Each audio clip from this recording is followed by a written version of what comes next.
jumps off sides. And that's going to take back everything Bryce Falk just worked so hard for. And that right there is a killer. You were at the 1 yard line. You could potentially force a safety right there. Now gives Princeton a little bit of room, 3rd and 13, and not just opening up the field, but opens up the playbook a little bit. Now you can pass it a little bit more comfortably. West is going to take that one, and he finds his receiver, but I believe he's going to be marked right around the line. Let's see if they give it to him. And they're going to move the chains. That one going to be to Dorian Williams. We'll take a look at the replay here. Gets the ball out quickly and brought down right around the first down marker. Almost looked short on our replay there, but close. They gave him the first. West again in the shotgun, takes a snap. That one going to be handed off to Rutherford. Rutherford's not going to be able to pick up much, maybe a yard. And Rutherford is one half of this two-headed monster running back, along with the sophomore Tarantino, Brown, Freeman. Both these guys, top 10 in the GMC in rushing yards. So they're a big part of this Princeton offense. And RJ West also adds a rushing element on his own. He's got over 500 rushing yards on the year. It's 2 straight weeks now the Comets have faced a dual-threat quarterback last week, Town Fisher with Fairfield. Is West in the shotgun. It's going to be a screen pass batted down by Bryce Falk. And Bryce Falk, Andrew, he's had himself a game so far on this first drive. Yeah, this has been the perfect start for Bryce Falk. Forced the fumble on the first play, then a tackle for loss, nearly forced a safety, and right there, that's the pass down, setting up 3rd and 10. So this is exactly what they need. He's getting the Comets a lot of momentum. 3rd and 10 for the Vikings as West in the shotgun looking towards the right side of the field, but that one way off. He did it again, and we might get to see a replay here, but it looked like Bryce Falk knocked that pass down again. His impact so far cannot be overstated. Unbelievable start for Bryce Falk and the Comet D-line, forcing Princeton Vikings to punt. This Comet defensive line, they've been wreaking havoc all year long. The 2nd-ranked defense in the GMC for points allowed. And with that defense is going to turn into another great start of field position as Sean Krugerberg lined up right around the 50 to return this punt. As he takes it, shakes free from one Princeton defender, but he's going to be brought down at the 41-yard line inside of Viking territory. So the Comets definitely winning the field position battle right now, and that's so crucial. Last week, before they really pulled away against Fairfield, they were winning the field possession game, and that was crucial for them. The Comets, they're not necessarily an explosive offense. They more like to have these little short plays against you, just kind of break down a defense, and that certainly is conducive when you have only 40 yards to go. The Comets breaking the huddle. They only had really that one big play was the screen pass from Nick Sailors. The only really thing that got them going on their first drive. They're hoping to bounce back. Strong showing from the Viking defense. There's a shift from the Mason tight ends. Brown under center. Takes a snap, hands it off to Hibbett. And Hibbett's going to push forward for 4 yards on the first carry. And the Princeton D-line got in the backfield right away right there. But Tay Hibbett doesn't panic, able to find a gap, and then falls forward and picks up a decent gain right there. Certainly will take 2nd and 6 because that could have been a loss right there. That's going to be Travis Lawrence with the tackle. In Princeton, they've got 3 stellar linebackers in, the guy that was just offered by Michigan, Breon Ishmael, Travis Lawrence, and P.J. Nelson. As Brown takes the snap, hands it off to Tay Hibbett again. Hibbett pushing forward near a first down. Looks like he's going to be just short. But a 3rd and 1 opportunity now for the Comets. Yeah, so now 3rd and 1. We'll see if they keep Hibbett in the game or if they opt to put Sailors. So we see this replay. Hibbett following the blocks from his tight ends and pushes forward there. Nearly gets the first down. 3rd and short. And yeah, Hibbett comes off the field. So Nick Sailors has more been their short yardage back. I'd expect him to get the ball right here. And I think that's definitely the smart play from the Comets. Sailors explosive last 2 weeks. He's had 8 touchdowns over the past 2 games. Hoping to make a big play here as he takes the snap. It's going to be a handoff to Sailors, and Sailors chugs forward for an easy first down. And the Comets are moving the ball pretty well against Princeton right now, who is stacking the box. They've got 8 defenders in the box, on almost every play, and that's going to set up some play action later on the line. We'll see how the Comet offense utilizes that, especially without their top down the field threat, Braden Greer. But if you're able to, get 3-4 yards a carry against this front seven, you're certainly going to be happy with that. So first down now for the Comets, 5:22 left in this first quarter.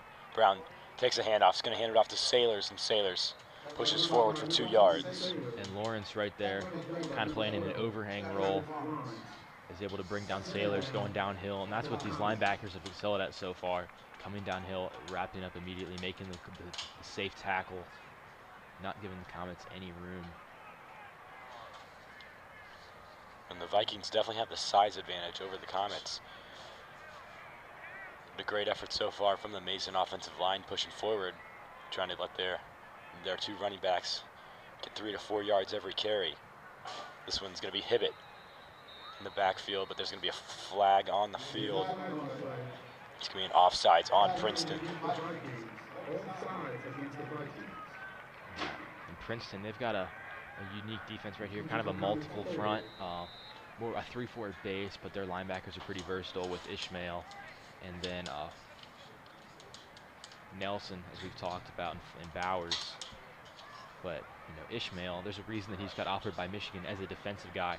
6'4", 220 pounds. There's some recruiting sites that have him at 6'5", 6'6". He's got a lot of size. So those athletic traits are really intriguing as an outside linebacker, and Princeton has definitely used that to their advantage. And Mason is going to end up calling their first timeout of the first half, so that they weren't lined up in the way they wanted. But again, Comets, no big plays so far, but they've been able to push themselves down the field. Currently sitting in pretty nice field position, the 27-yard line. Is Coach Castor calls his team together to take a breather and get set back on offense. And the Comets right now just been playing sound football, running the ball, and just getting these small chunk plays. That's what they want to keep doing. So now we're going to go back to last possession here as Bryce Falk brought down the quarterback R.J. West, and they called this not a safety. They said that he was down at the 1 thanks to forward progress. And right there definitely didn't look like a safety, but Princeton lucked out there. The Comets did end up getting the ball. Pretty good field position from a punt on that drive. I think they would have liked the points. Yeah, we'll see if those 2 points come back later in the game as Brown takes a handoff over to Nick Sailors. Sailors pushing forward. He's going to mark just short of a first down. And Princeton is winning at the line of scrimmage right now. You can see the Vikings defensive line is getting through almost immediately. And right now Sailors and Hibbett are doing a good job navigating the blocks to just find some space and pick up any yardage they can. We're going to have another 3rd and short. Last time they handed off to Sailors and he was able to run through the gap for the first down. But we'll see if he has success again. Take a look at some of the leaders on this defense for Princeton. C.J. Coleman, the 258-pound junior. As Brown takes a shotgun over to Sailors. We'll see where they officially mark him. He's right at the line, and they're going to say it was a first down, so Sailors got just enough. So the Comets, get their kind of the first call go their way so far, right here. As this is going to be a close one. Sailors just falls forward, and he's met by a lot of Princeton Vikings defenders, but falls down, gets the first down. So now, Comets in the red zone. First down. Not just looking for 3 here. They need a touchdown, especially with the way this Princeton offense has been playing in recent weeks, scoring 40 points in each of their last 3 showings. 2 receiver set for Mason. It's Brown's in the shotgun. Takes a snap. It's going to be a fake handoff in the play action. He's looking for a screen pass, but that one's going to be knocked away. Recovered by the Vikings. That's Breon Ishmael, as he has a lot of green grass ahead of him, as it looks like it's going to be a touchdown for Princeton. Breon Ishmael with the touchdown. There is a flag on the field, but we'll wait to see the call. And that flag likely going to be on their return. So Princeton's still going to keep this ball. And what a change of momentum. A lot of pressure on Larson Brown, and just loses the football. Nobody from the comments was near. The fumble will stand, but there's a flag on the field. It's going to be a block in the back against the Vikings. So the touchdown will be able to replay, and play action just met and swatted down by number 97, C.J. Coleman. Adam, you just mentioned him, the junior. Swats the ball away. Larson Brown loses it. Picked up by Ishmael, and they get a block in the back on Chaz Cole, the free safety. So that's going to help the Comets, or at least take away some of the hurt. And after the play, I believe there was an unsportsmanlike conduct penalty. And that hurts. Princeton, you have a game-changing turnover right there. The block in the back penalty definitely hurts, but you can take that a little bit. Then you have an unsportsmanlike penalty right there, and that's just those avoidable mistakes that set you back now about the 30-yard line.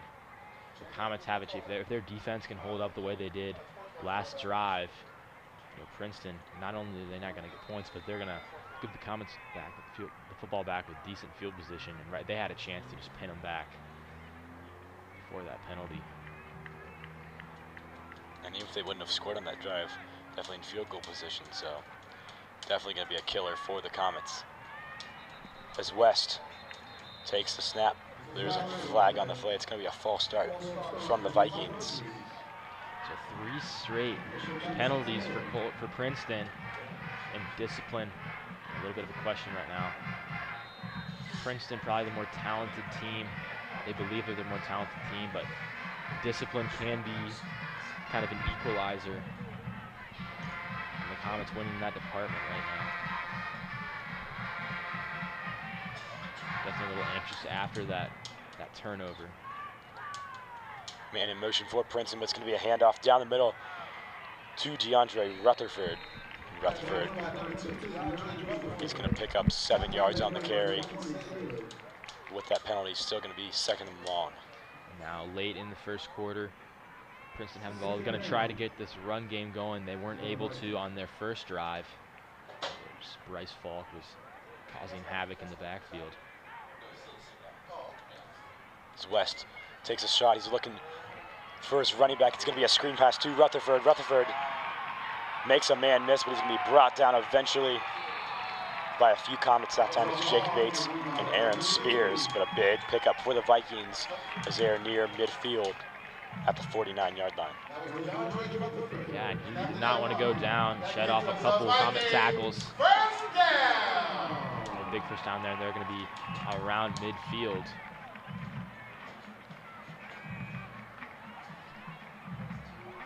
Is that one going to be given to Tarantino Brown Freeman?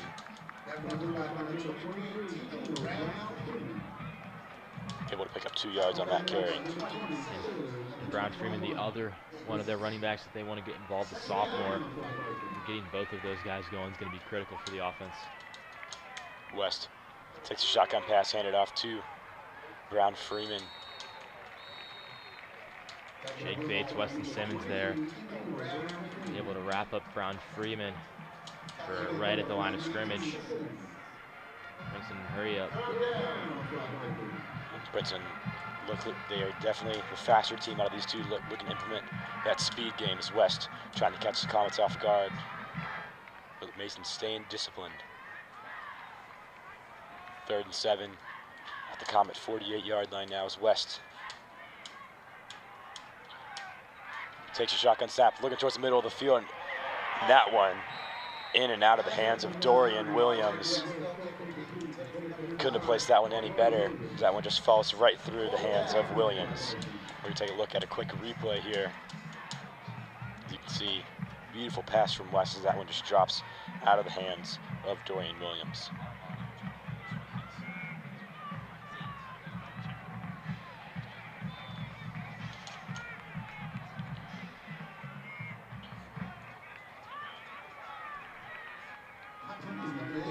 So back to punt for Princeton. Jordan Houston as he boots that one away, trying to pin the Comets back in Viking territories. It's going to be a fair catch at the 11-yard line. Sean Krugerberg. So Princeton not able to convert points off of that turnover they got, but able to pin the Comets pretty deep. Now going to put some pressure on the offense. Larson Brown, Nick Sailors, who were putting together a great drive before that fumble. Yeah, definitely. And the Comets again, no really big plays, but just kind of slowly, kind of pounding it down Princeton's throat. They haven't been able to convert that into points yet. That's definitely the Comets' game plan, trying to keep the ball out of the electric Princeton offense's hand. Brown takes that snap, handed off to Tay Hibbett. He's going to be stopped behind the line by a swarm of Viking defenders for a 2-yard loss. Yeah, and right there, that's Princeton. Their D-line just winning in the trenches yet again. Comet running backs not able to get a lot of space off the line. It's making things difficult. Clock's ticking down here towards the end of the first quarter, just under 10 seconds left.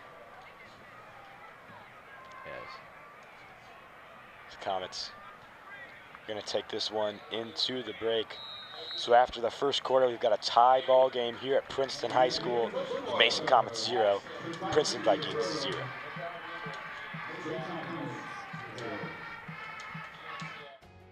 On air or online, this is media for your community. This is ICRC-TV. Coffee first, then I have to get those agendas out. Lasagna tonight, chicken tomorrow. Do we still have potatoes? Matthew's got a baseball practice at 6. I should really do laundry tonight.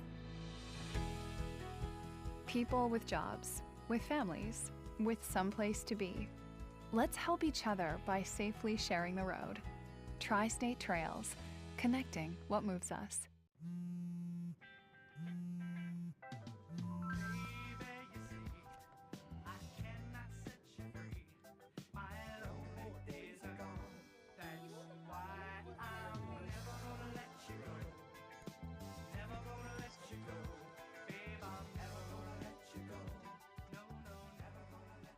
Here you go. Thank you. Thank you.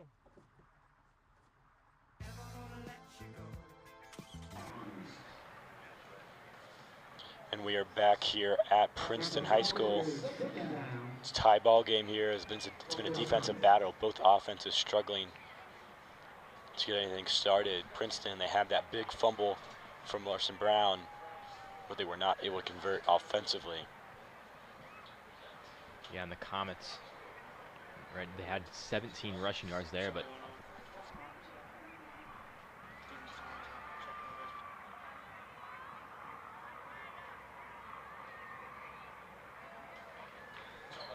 the Comets have possession inside of the Viking 10-yard line.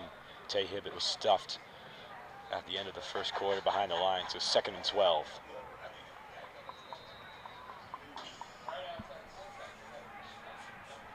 As Brown's in the shotgun, 2-receiver set. That one's going to be a handoff to Hibbett, and again, swarmed behind the line for a 3-yard loss. again, it was C.J. Coleman. He was the one that forced the fumble on Larson Brown last quarter, and there makes a stop. He's been dominant on the D-line so far, and he's a big reason why the Comets are averaging less than 2 yards a carry. They ran the ball 10 times in the first quarter, only got 17 yards there. They just lost another one. As Hibbett checks out of the game, Nick Sailors is going to be the back for the 3rd and long. So 3rd and 13. 3 receivers. Brown Play action pass, looking towards the middle of the field, and that one in and out of the hands of Braden Greer. Greer wanted a flag there. Doesn't get it. Good coverage on Comets. Gonna have to punt. Vikings gonna get some good field position. Take a quick look. Brown delivers a good ball to Greer, leads him, but just tight coverage. Maybe a little bit of grabbing, but yeah, I do think that was a clean play. Great coverage from the Vikings. Some physical man coverage there. And Braden Greer, we weren't sure if he was going to be able to suit up today, dealing with a hamstring injury caused him to miss last week, but he is healthy today. Krugerberg roots that away. Not one of his stronger punts, but it takes a nice bounce. Recovered from Vikings. He's going to be taken down inside of Comet territory at the 38-yard line. It's a great field position for the Vikings. Yeah, and Princeton has not had the start offensively that they wanted. They got one big chunk play off of a pass to their running back, Rutherford. But other than that, they've kind of been stuffed. Bryce Falk's been fantastic so far. Princeton now has a great chance to get the offense going inside Comet territory. Let's see what. That one going to be handed off to Brown Freeman. He's going to pick up about 6 yards on the carry. And right now, Princeton using these guys pretty evenly. Brown Freeman and Rutherford, they're two running backs, and both having moderate success there. Gets 5 yards. Princeton picking the pace up. It's Young hands that one off to Brown Freeman again. That's going to be just around the first down marker. I believe he's going to be just short. So 3rd and inches now for the Vikings at the Comets 28. And Princeton wants to get their running game going so they can set up the play action pass. And that's where they get their big chunk passes to their star wide receiver, Riley Woods. He had a bunch of those last week against Sycamore. He's one of the GMC's leading receivers. Man in motion now is West. He's going to take it himself, but it's going to be a screen pass. It looks like it was an RPO there from Princeton. As RJ West takes it himself, tries to throw the screen pass. It's going to be incomplete. 4th and 1, but very likely that Princeton is going to stay on the field. And again, I got to credit Bryce Falk there. Read that play perfectly. Stayed with West the entire way. And then West feeling the pressure. Threw it a little short. Very interesting to see. RJ Young checks out of the game. And it's going to be Breon Ishmael in the backfield as well with Brown Freeman. But Brown Freeman takes it himself, and he's pushing forward. And that Princeton line continues to push forward for a first down and way more. Yeah, Princeton just got a huge gain there. And their offensive linemen, the big boys up front, just dominating the Comets with Brown. They're a little bit of a lot of things, but they're all pure love. On air or online. This is media for your community. This is ICRC-TV. There's no better feeling than to be a part of a fire department. This is a family. Police officer, it's a great job. It really is. You never know what you're going to get. You never know who you're going to help. We're forgetting what's going on outside. We're focusing on what's going on in here, and we're all family. This idea of a family academy, connecting families to talk about relevant issues. Unbelievable. Milford has stormed all the way back in this football game. The Warriors in the state finals! State finals, Ohio Wesleyan, here we go! And it's up to every one of you all to keep this going and carry the torch. I hope you will do that. Thank you. ICRC-TV.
Continue, ladies and gentlemen, waiting for the lights to reset. We have to reset the lights.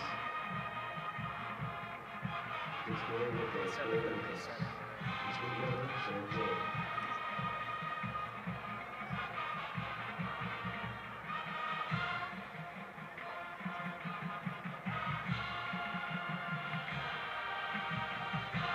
We're still alive, right? That didn't disconnect the internet, right? Okay.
receiver, you can put the ball on the money. Jackets pick this one up in great field position. And they're going to take over with 4:47 left in the first half at the 47-yard line.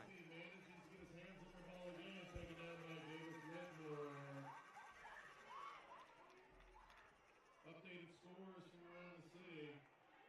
You know, Luke, on the last Yellow Jacket possession, you asked me about defending the run game and, dialing up some blitzes before we were so rudely interrupted by the phenomenal interception by Mr. Morgan and then the touchdown by Dorston. But I think it's a timely manner in which you dial up those blitzes, because if you send guys screaming off the edge when you have weapons like McFarland on the field, that can get you in a lot of trouble. So we'll see when Coach Leone decides to dial those up. McGowan steps up. He has a lot of green ahead of him. He picks up about 17 on the QB keeper. This Taylor offense only has 7 points right now, Will, but their average yards per play is well over 6.5. And I think it's just a matter of, we saw in their first possession, a little bit unlucky on the receiver drop, resulting in an interception. And then the last play that they had on offense before the run was a blown up screen that the Morgan man got to. So I think it's just an issue we talked about at the top, interceptions. McGowan already has 2 in this game. Not necessarily his fault, I don't want to say, on either of those, but they're giving up possession after having great offense. So we'll see what happens. The ball popped loose there thanks to Lawson Wade. The absolute force in the middle of the Warriors' defensive line. Good stop there considering Marymount is showing some improvement against James Royalty and the Jackets' run offense. Well, I think I'm just going to keep going back to it all night. The quarterback battle is one of ICRC's keys to the game. Dorston struck first. McGowan kind of said, it takes 2 to tango here with that throw to McFarland, and then David Dorston. That might be the play, not just of the night, but maybe the throw of the year from number 10. Here's McFarland coming across the near sideline. Ran out of bounds by Mark Morgan. He's going to be short of the sticks.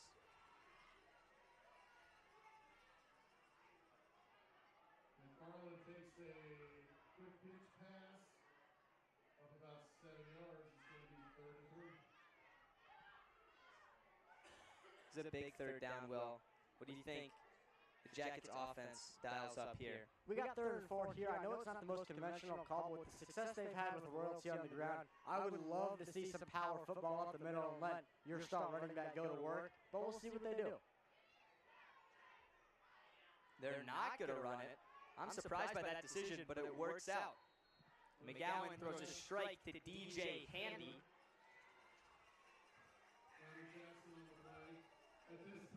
Picks up the 1st down. Parents of the seniors that are going to be recognized at halftime make their way down to the track. Parents of seniors to be recognized at halftime. You guys are just tuning in. We've mentioned that tonight is senior night at Mancuso Stadium. We're going to keep the cameras rolling throughout halftime. If you would like to see this.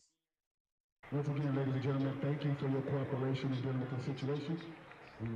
And welcome back to Princeton High School. A little bit of unexpected events just happened. The lights went off here at the stadium.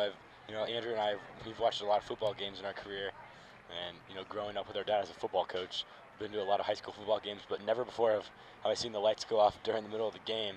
But they're back up and rolling now, and we're ready to keep this game rolling. Yeah, the closest I can remember is the Super Bowl about 10 years ago, but I was in a dome and I was at halftime, so this is kind of unprecedented territory here.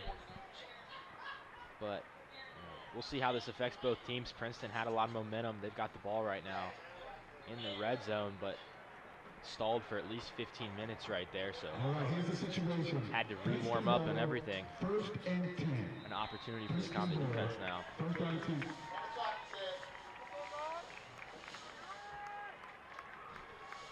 So Princeton has the ball just outside of the red zone, as that one going to be stuffed by Nick Sailors. Tino Brown Freeman couldn't get anything out of it. It's a big loss. And Nick Sailors, offensive weapon, as we talked about at the running back position, but they also use him as a defender, and he has some violent hits, and right there, just pile drives. The running back forces the stop, 4-yard loss. West in the shotgun looking towards the sideline.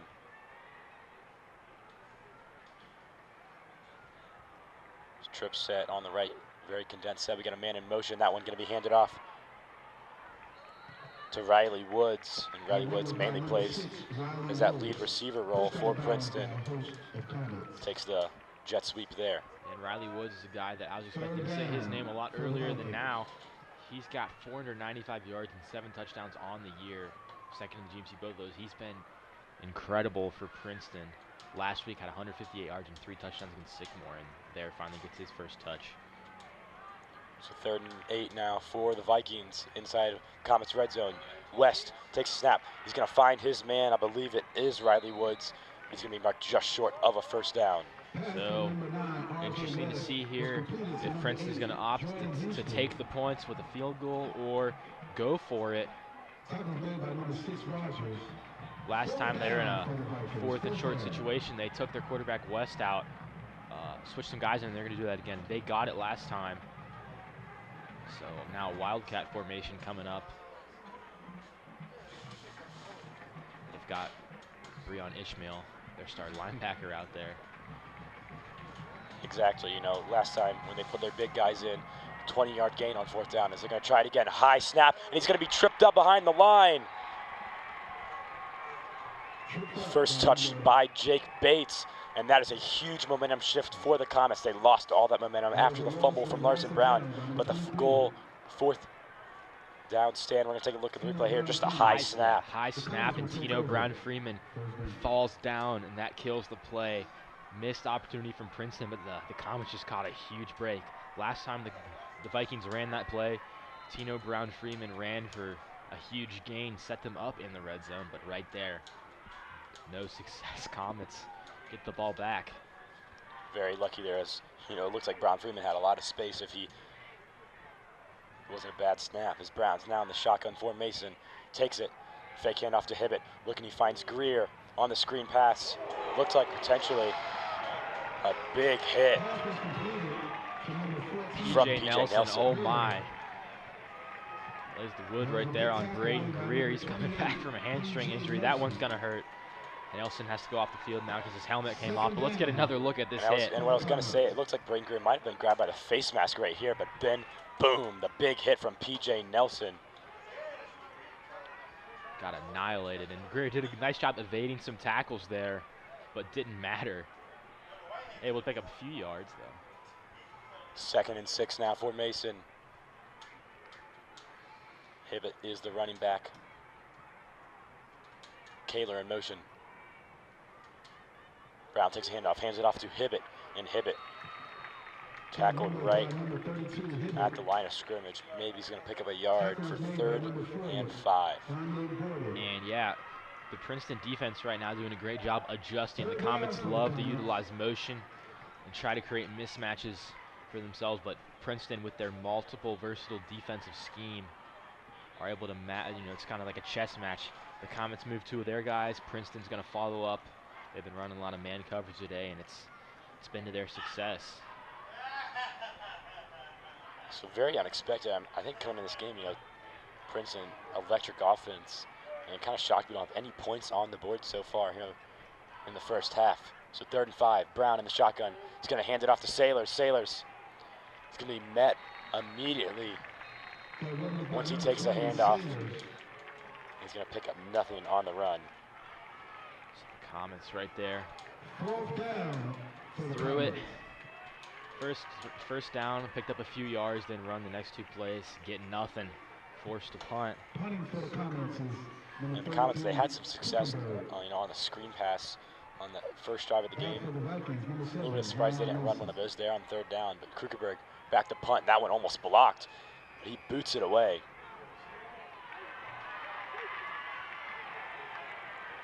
And the tackle there for Mason, it's going to be Nathan Warner. There is a flag on the field, but a great job by Warner, the senior defensive back, wrapping him up. And the official signal holding. Interesting right there on a kickoff. The flag was against the Vikings, holding against the Vikings. Mason hardly had any time to even run with it, but Princeton holds, and now they're going to be moved back even more. But yeah, great punt there from Krukenberg.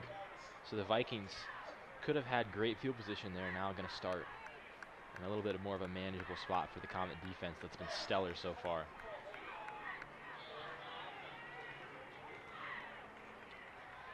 Princeton offense, they've been struggling so far. You know, they've been putting up big numbers all year long. First down for the Vikings. Week one, they scored 61 points. But West takes a snap. Gonna hand that one off to Rutherford. Rutherford gonna be stopped right at the line of scrimmage though. 2nd and 10.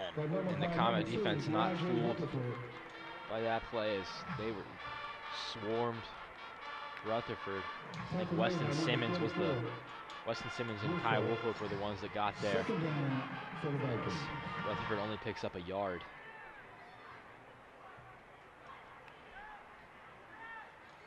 West again in the shotgun, trips formation to the right. A lot of receivers in. West drops back, looking towards the right side of the field, evading pressure. He's going to take it himself and slide down. Just short of a first down. For a 3rd and 2, Jake Bates was closest Comet to him. Yeah, and here this is where RJ West, his dual threat ability comes into play, senses the pressure, but able to get out and scramble, starts his slide just in front of the first down marker, so we'll be 3rd and short. And that right there. They're going to mark a 3rd and 1, but still very spread out offense for the Vikings. Man in motion, but it's going to be a handoff to Robinson, but he's stuffed by the Mason defense for a 2-yard loss. Huge stop by the Comets. First man out of that pile, Caden Davis. Yeah, Bryce Falk and Aaron Spears pushed through the offensive line right away, got to Rutherford, forced the loss. So that's going to force the Vikings to punt, and again, unsuccessful offensively. They haven't gotten anything started. Back to return, Sean Krugerberg, but a very shallow punt. That one's going to drop right at his feet, and Krugerberg is going to let that one be touched down by the Vikings at the 30-yard line. So Mason taking over 1st and 10. Who would have thought, you know, almost at the end of the 2nd quarter, we'd be watching a Princeton game where the score is 0-0, and that's just a testament to how well both of these defenses have played. But a lot of credit to the Comets. They're facing off against the highest powered offense in the GMC. They're doing a great job, especially that D-line, just dominating. Comets have it at the 30-yard line now. Brown in the shotgun with 4 receivers. Screen pass. That one to Jack Ryder. He's able to pick up about 3 yards. And Princeton just read that play perfectly. The Comets, honestly, right there, we're lucky to not get a turnover. It looked like there were a couple DBs that could have broke on that ball. So they're happy with just 1 yard. The screen pass has been okay for them. They're getting solid 1 to 5 yards every play, but hasn't been able to break out for a big play like it did last week. 2nd and 9 now. Clock continues to tick down with just under 3.5 minutes. It's Brown. Play action pass. He's looking towards the middle of the field. Hit as he's thrown, but he finds his receiver, Braden Greer, for a first down at the 47-yard line. And Braden Greer coming back is just such a huge get for Larson Brown here. Able to find Greer in the center of the field. Greer holds on to it through contact, picks up the first down, and the Comets right there. That was a crucial 2nd down play. They want to run this out. They want to run this drive out for the rest of the half. And now we're going to extend the drive. The Comets did start with the ball, so Princeton will be getting the 2nd half kickoff. The Comets want to be the only ones on the board headed into halftime. Brown takes the shotgun snap, looking towards the right side of the field. That ball a little bit underthrown, and there's going to be a flag thrown. It's going to be pass interference from Princeton. And Braden Greer right there went up for it, was trying to moss the DB, but definitely had some contact just before the ball got there. Good matchup there. Only 15 yards in high school, but big get for the Comets. Princeton fans are hating that call. We hear boos all around. Pass interference always going to be a divisive call, but we'll get the replay right here, and I agree with that. Just a little bit early. That is good coverage Yeah, but the DB and he turned around, hands were facing towards the ball. That was great coverage. It's good coverage, just a little physical. That's one of those calls that can go either way. Brown under center now. Hands it off to Nick Sailors. Spin moves away, but still not able to get anything going. So he stops right at the line. So now a little bit different compared to the first quarter. The Comets haven't been able to get anything going on the run game, but their passing game has been effective. As this Princeton D-line really starting to heat up. After those lights went out, their defense just came out with a lot of energy. Two receivers in now. It's going to be the juniors, Braden Greer and Colin Billhorn.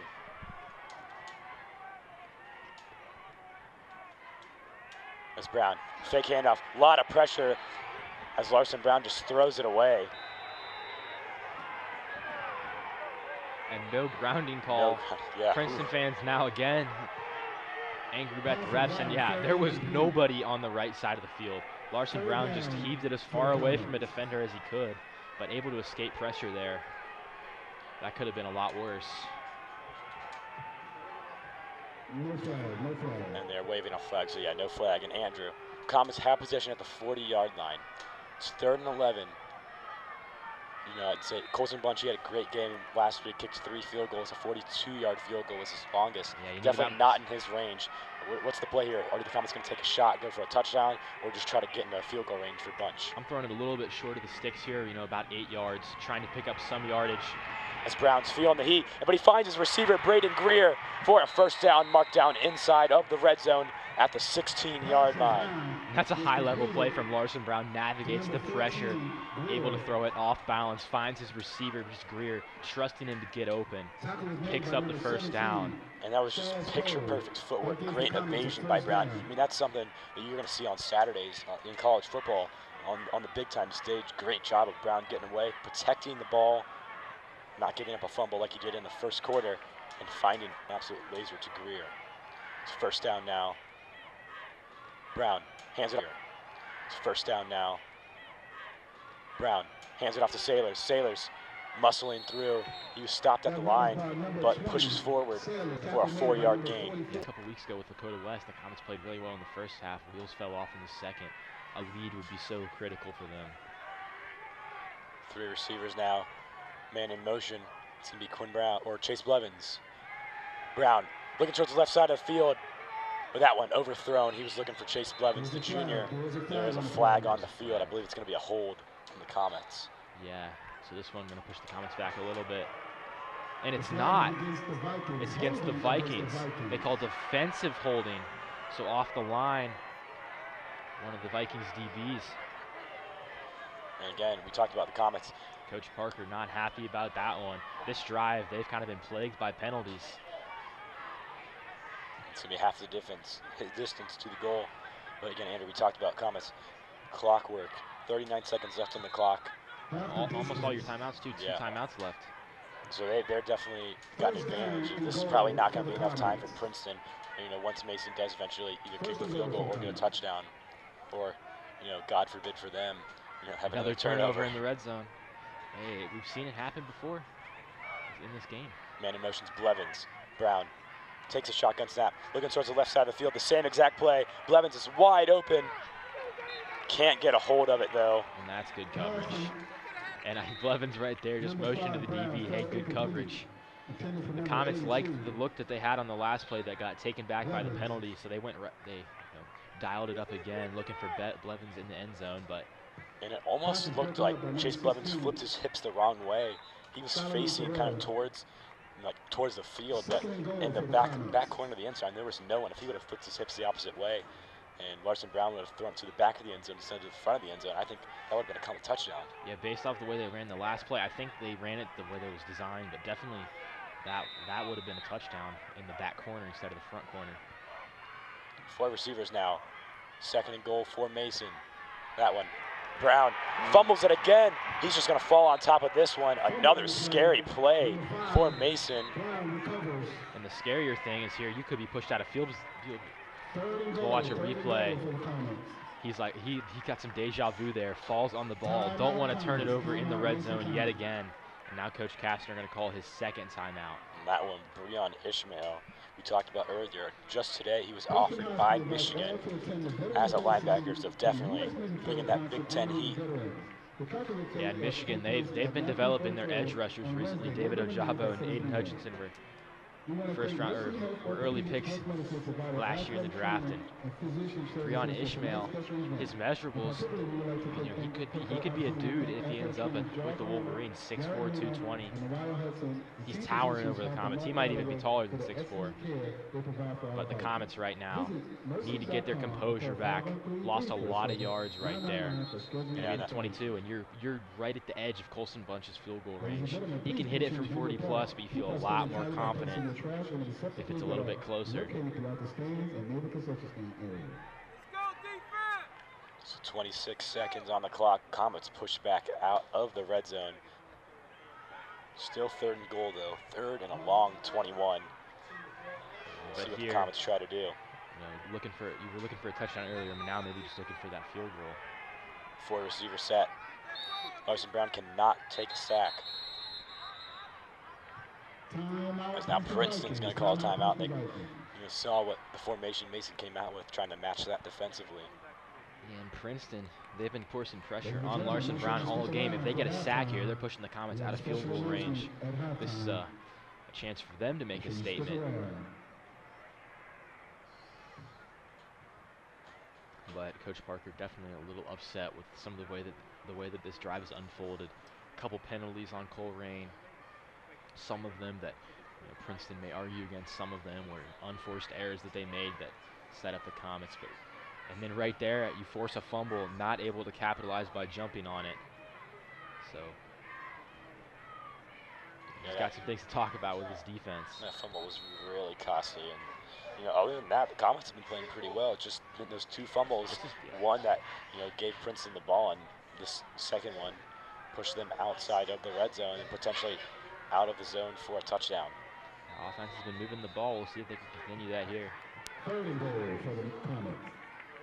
It's 3rd and goal now. Brown in the shotgun, trips to his left, but he's looking towards a screen. He's going to find Sailors as running back.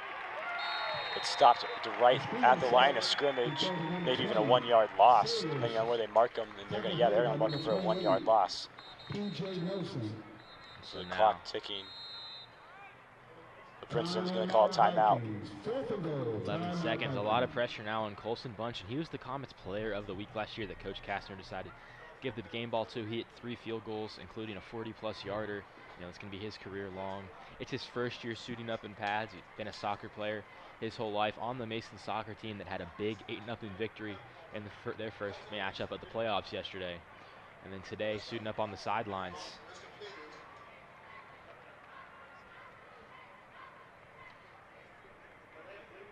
So Colson Bunch now going to have to attempt a 39-yard field goal. And if he can get the Comets on the board. And another fun fact with Colson Bunch, he just learned how to kick a football right before the season started, right before week 1. Yeah, so he's new to football and been nailing 40-yarders throughout the game. Comets attempting a field goal. So Bunch, line back now, 37-yard attempt, excuse me. Is that one placed down, but it's going to be wide left. It looked like there was an issue with the snap. He had the distance, but that one going to be wide left. Just the laces maybe weren't where Bunch wanted it. That's a good kick, just a little left.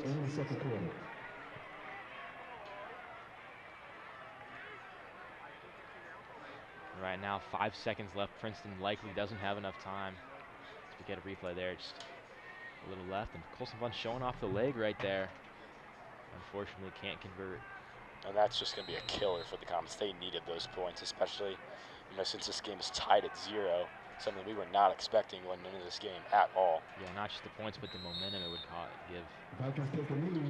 The Vikings are going to take a knee and let the clock run out. So at halftime, very shocking but exciting game here at Princeton High School. The Mason Comets and the Vikings tied 0-0. We'll be back with all the second half action after the break.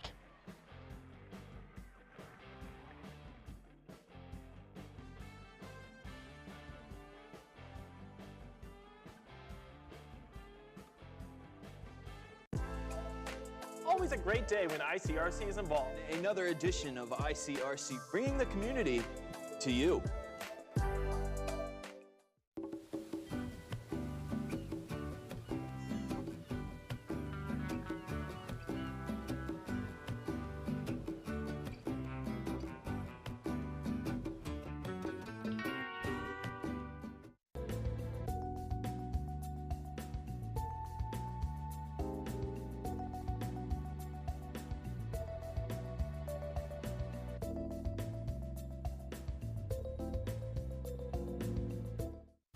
You made your house a reality. Homeschooling yourself on loans, color-coding listings, and flushing every toilet in a 20-mile radius. If you can ace house hunting, you can do it for retirement. Get on track with tips at aceyourretirement.org.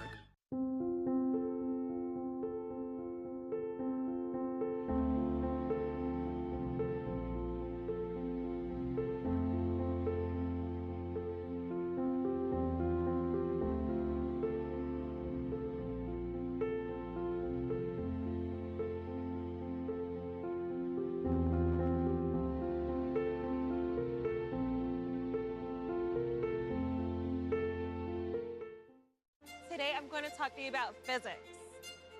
Come on in, girls. Let's go. This is the first rocket to get humans to Mars. Really tall. I'm a rocket structural engineer, designing and building parts of the rocket. You are the generation that will be stepping foot on Mars. Do I have a group of astronauts on my hands? Yes. You can become a rocket scientist or whatever else you want to be.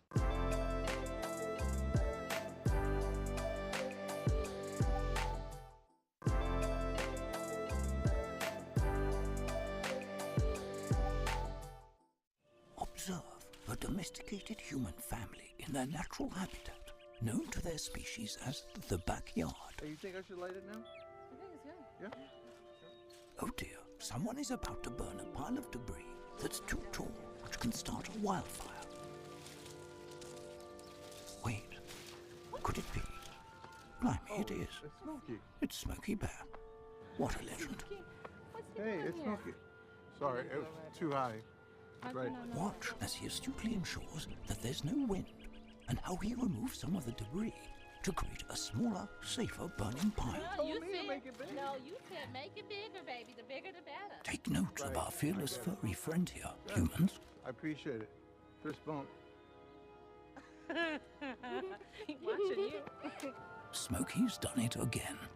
Bye, Smokey. Only you can prevent wildfires. On air or online. This is media for your community. This is ICRC-TV.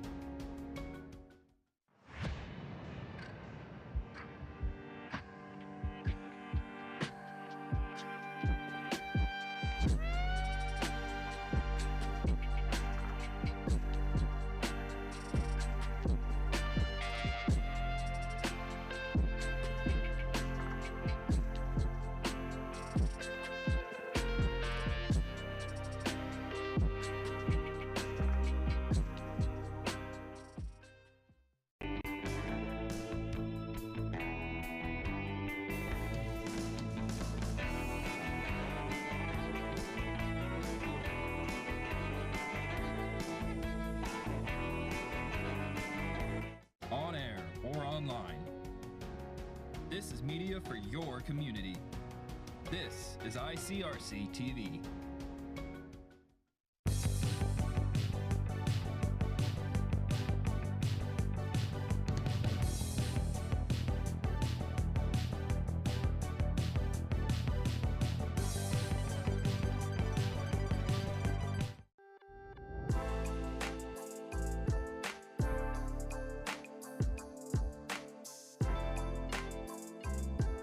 us with the next item on our agenda is item number 5, opening session.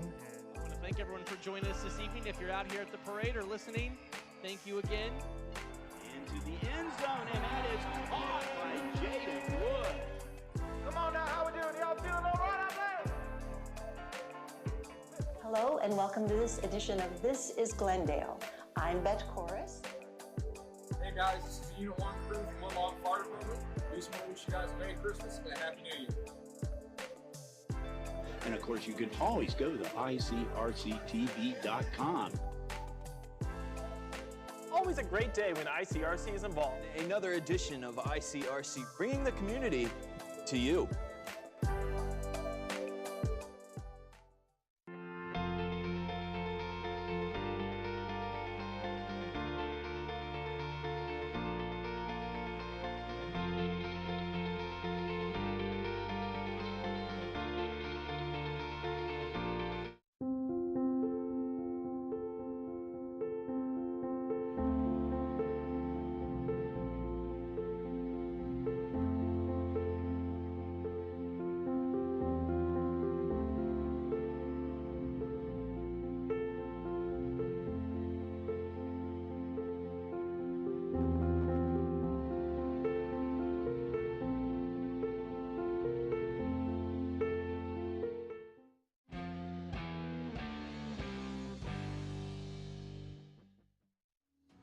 Hello, everyone, and welcome to ICRC-TV Sports.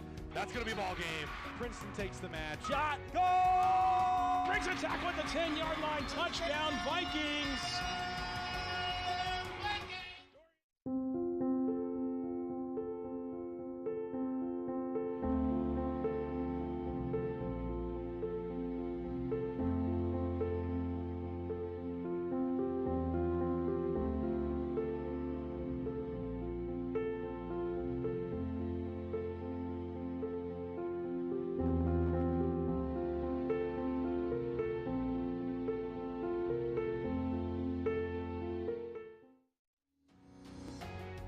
Hello, everyone, and welcome to ICRC-TV Sports.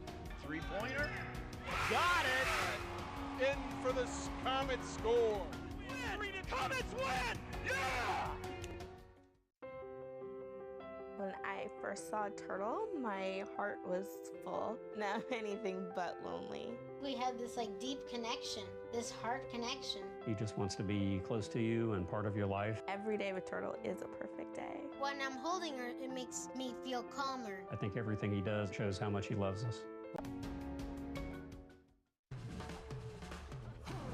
When you adopt a shelter pet, you discover their unique mix of all kinds of traits. Where'd Wiley go? Where's Wiley? Ah, there she is. Paw, do you remember being an ancient wolf? Do you ever feel the call of the wild? You're a renegade cop, and I'm a con woman with nothing to prove. But together, we could really solve this murder. They're a little bit of a lot of things, but all of them are pure love. On air or online, this is media for your community. This is ICRC-TV. Coffee first, then I have to get those agendas out. Lasagna tonight, chicken tomorrow. Do we still have potatoes? Matthew's got a baseball practice at 6. I should really do laundry tonight. People with jobs, with families, with someplace to be. Let's help each other by safely sharing the road. Tri-State Trails, connecting what moves us.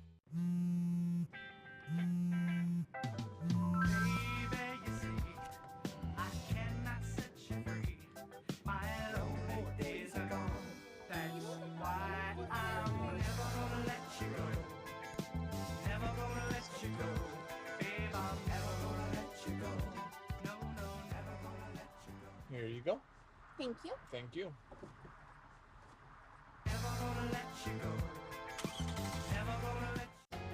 On air or online, this is media for your community. This is ICRC-TV.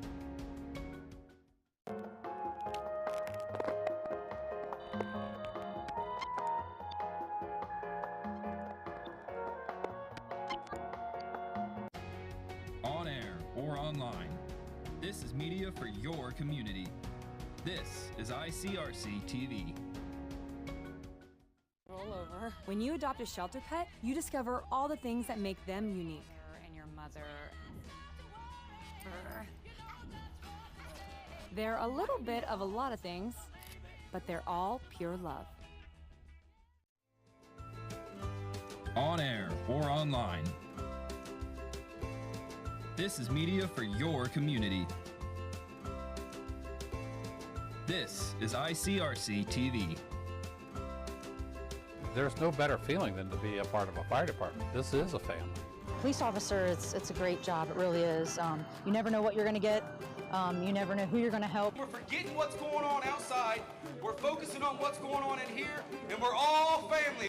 This idea of a family academy, connecting families to talk about relevant issues. Unbelievable. Milford has stormed all the way back in this football game. The Warriors in the state finals! State finals! Ohio Wesleyan, here we come! And it's up to every one of you all to keep this going and carry the torch.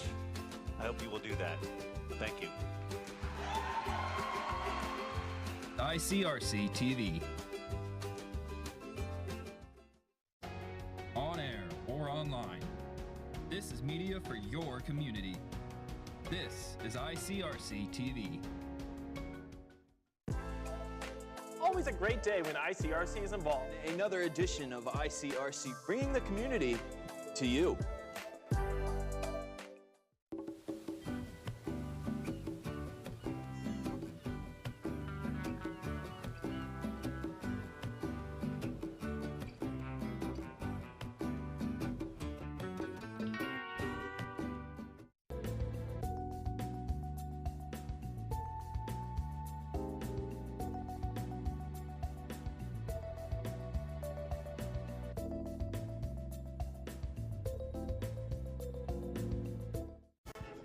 Made your house a reality. Homeschooling yourself on loans, color-coding listings, and flushing every toilet in a 20-mile radius. If you can ace house hunting, you can do it for retirement. Get on track with tips at aceyourretirement.org.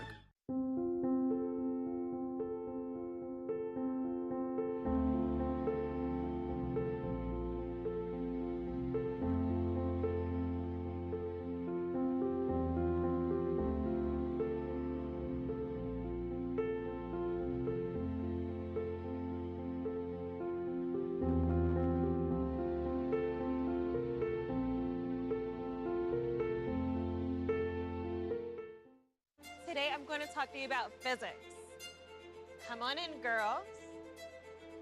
Let's go. This is the first rocket to get humans to Mars. Really tall. I'm a rocket structural engineer, designing and building parts of the rocket. You are the generation that will be stepping foot on Mars. Do I have a group of astronauts on my hands? Yes. You can become a rocket scientist or whatever else you want to be.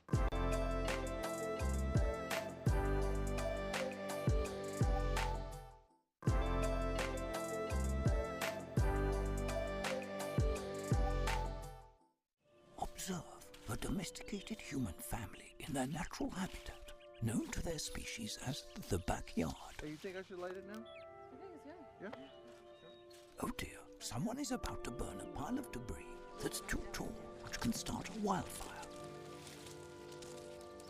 Wait, could it be? Blimey, it is. It's Smokey. It's Smokey Bear.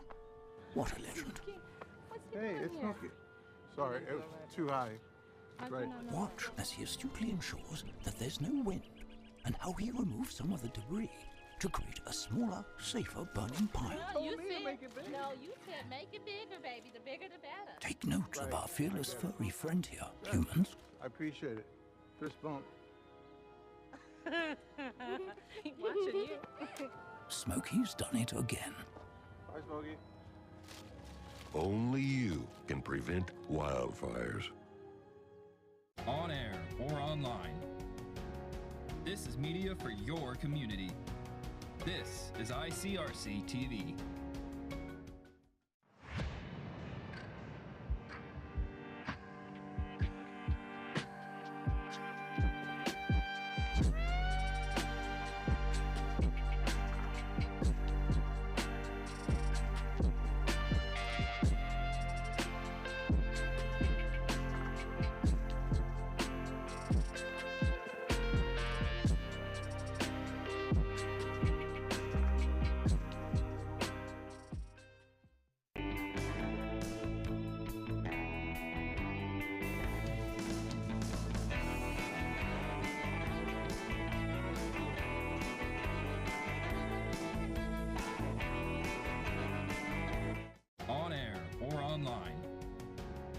This is media for your community. This is ICRC-TV.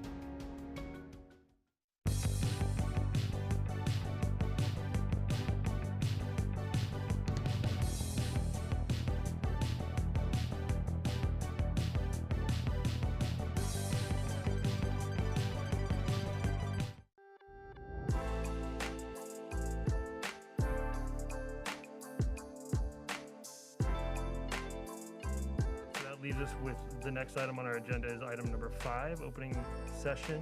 I want to thank everyone for joining us this evening. If you're out here at the parade or listening, thank you again. Into the end zone, and that is caught by Jaden Wood. Come on now, how we doing? Y'all feeling all right out there? Hello and welcome to this edition of This is Glendale. I'm Bet Chorus. Hey guys, this is Unit 1 crew from Woodlawn Fire Department. We just want to wish you guys a Merry Christmas and a Happy New Year. And of course, you can always go to ICRC-TV.com. Always a great day when ICRC is involved. Another edition of ICRC, bringing the community to you.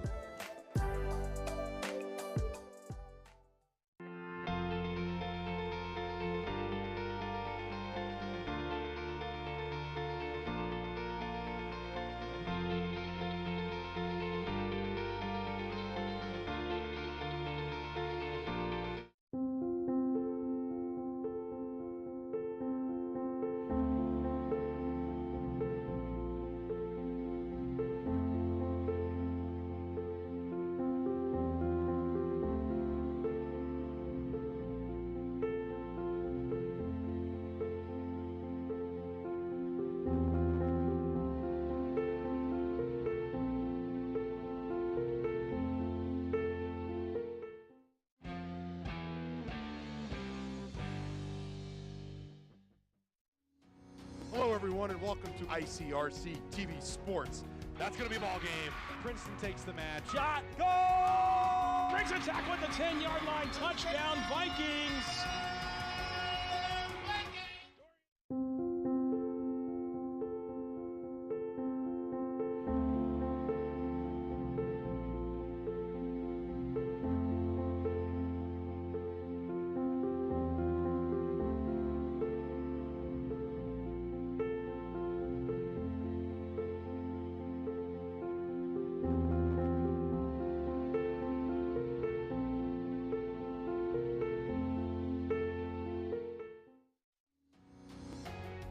Hello, everyone, and welcome to ICRC-TV Sports. Three-pointer. Got it! In its school. On air or online, this is media for your community. This is ICRC-TV. When you adopt a shelter pet, you discover their unique mix of all kinds of traits. Where'd Wiley go? Where's Wiley? Ah, there she is. Paw, do you remember being an ancient wolf? Do you ever feel the call of the wild? You're a renegade cop, and I'm a con woman with nothing to prove. But together, we could really solve this murder. They're a little bit of a lot of things. But all of them are pure love. On air or online, this is media for your community. This is ICRC-TV. Coffee first, then I have to get those agendas out. Lasagna tonight, chicken tomorrow. Do we still have potatoes? Matthew's got a baseball practice at 6. I should really do laundry tonight. People with jobs, with families, with someplace to be. Let's help each other by safely sharing the road. Tri-State Trails, connecting what moves us.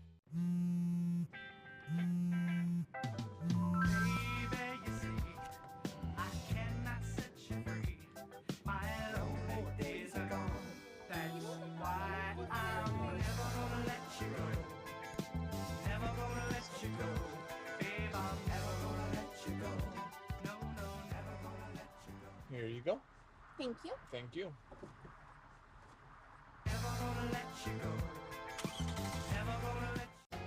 On air or online, This is media for your community.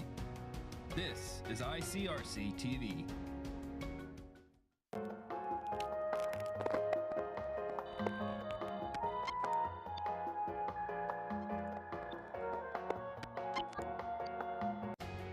On air or online, this is media for your community. This is ICRC-TV. Roll over. When you adopt a shelter pet, you discover all the things that make them unique. And your mother. They're a little bit of a lot of things, but they're all pure love. On air or online, this is media for your community. This is ICRC-TV. There's no better feeling than to be a part of a fire department. This is a family. Police officer, it's a great job. It really is. You never know what you're going to get. You never know who you're going to help. We're forgetting what's going on outside. We're focusing on what's going on in here, and we're all family. This idea of a family academy, connecting families to talk about relevant issues. Unbelievable. Milford has stormed all the way back in this football game. The Warriors in the state finals! State finals! Ohio Wesleyan, here we go! And it's up to every one of you all to keep this going and carry the torch. I hope you will do that. Thank you.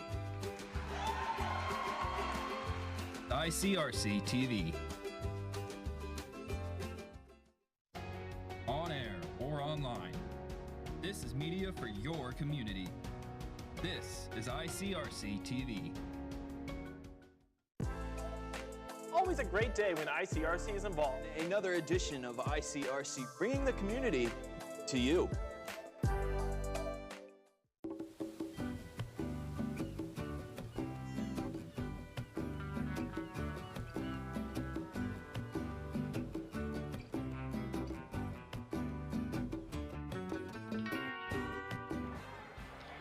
Welcome back to Princeton High School. We've got a tie ball game here at 0 between the Mason Comets and the Princeton Vikings. It's been a back and forth game and a real shocker here. We were expecting, with this electric Princeton offense, that there'd at least be some points on the board, but Mason's defense has been staying strong, and another impressive showing from the Princeton defense. Andrew, kind of break down that first half from us. Yeah, and so both teams struggled to get the ball moving, and you can potentially credit the power outage that caused about a 20-minute delay. Maybe both teams came out a little bit stiff from that, but these defenses have been stout. We have just over 100 yards combined from both teams. It's been wild, a lot of fumbles.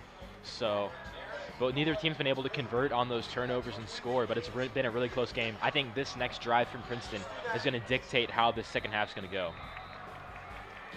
Colson Bunch ready to boot it away for Mason, and he will. So yeah, definitely interesting to see a Princeton kid on the board. A line drive kick recovered by Princeton. So he's going to push forward up till the 35. A great return, that one, by DeAndre Rutherford. Yeah, that's a really good return from Antonio Hunter, their backup quarterback, and now Princeton set up good field position, and I just mentioned it, but this drive is the most important of the game so far. And a couple weeks ago when Mason played Lakota West, they were down by one score at the half. Lakota West came out, they were the first team to score, and then went on to blow out the Comets. Princeton right here, we've seen their offense, they're capable of scoring a lot of points in a short amount of time. If they can run down the field, score here, I think that's what's going to happen for the rest of the game. If the Comets can hold up here, it could be a totally different ball game. It's 1st and 10 now for the Vikings. RJ West, the senior leader for this Princeton Viking team, hyping his team up during halftime, getting them ready to go. I think there's some clock issues. They're trying to get those resolved. But Andrew, what does RJ West and his squad have to do to kind of, revive this offense? And they just haven't been able to put together a full drive yet. And we can say the same thing about the Comets. But the only time they were in the red zone, they didn't convert on 4th down.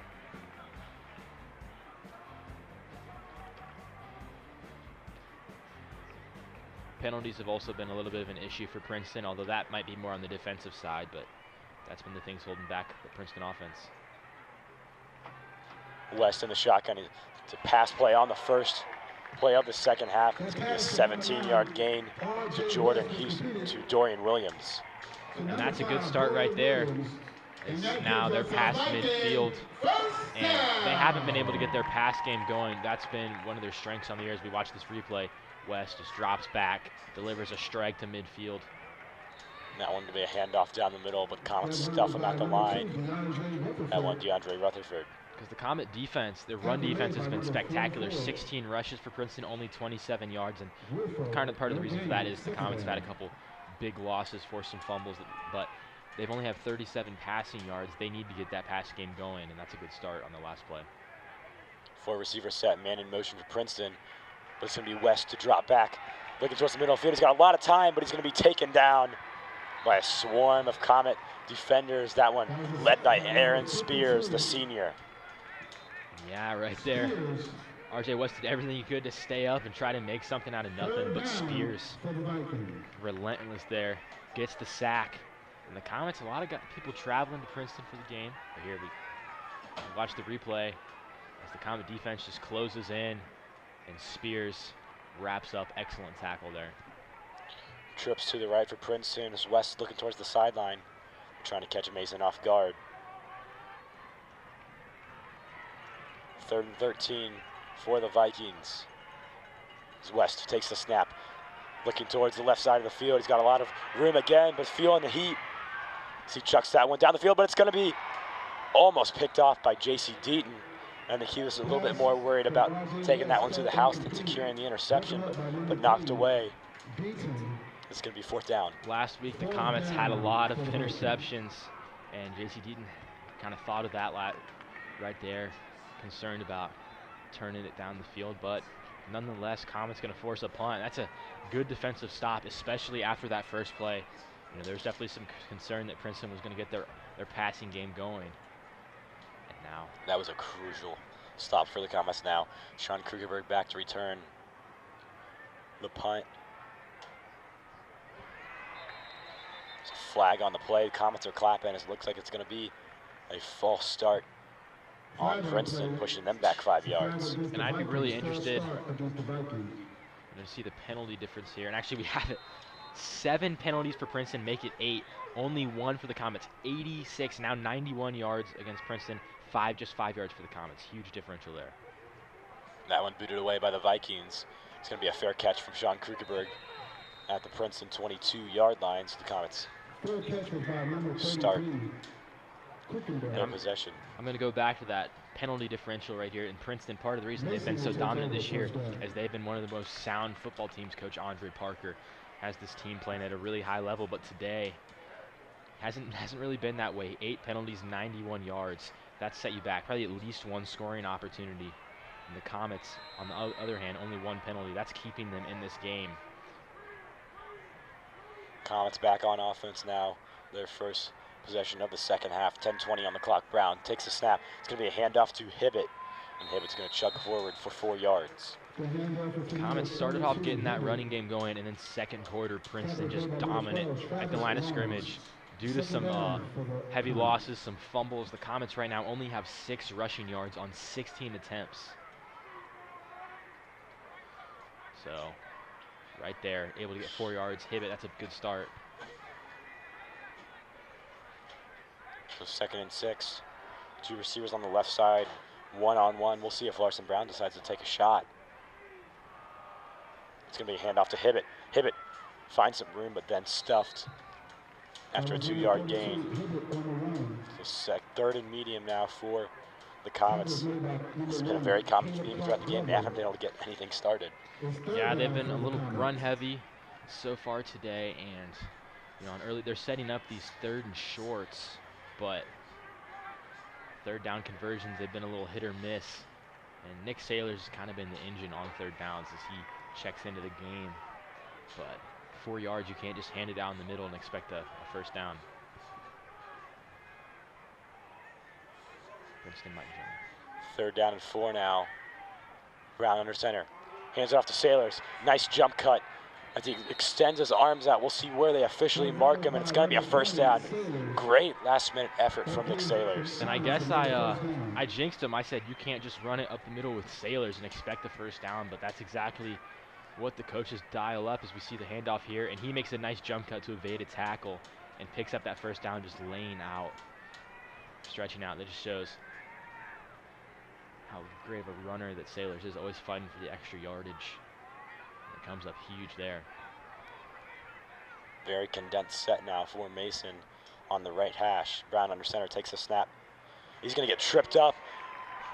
Lucky that he's able to even hand it off to Sailors. Sailors trying to make something out of nothing. It's going to be a big loss that time, 7 yards. And Sailors somehow doesn't go down when all those defenders got to the ball, but I don't even know if that's going to end up being a net positive, as they lost a lot of yardage there. He might have been better off just going down right away. So we'll see. It looks like they lost 4, 5, 6 yards, so it'll be 2nd and 16. Now, Comets likely going to have to pass. It's something they haven't done a lot today. Braden Greer has been their sole target so far.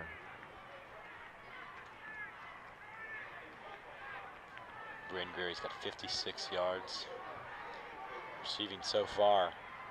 And now 2nd and long.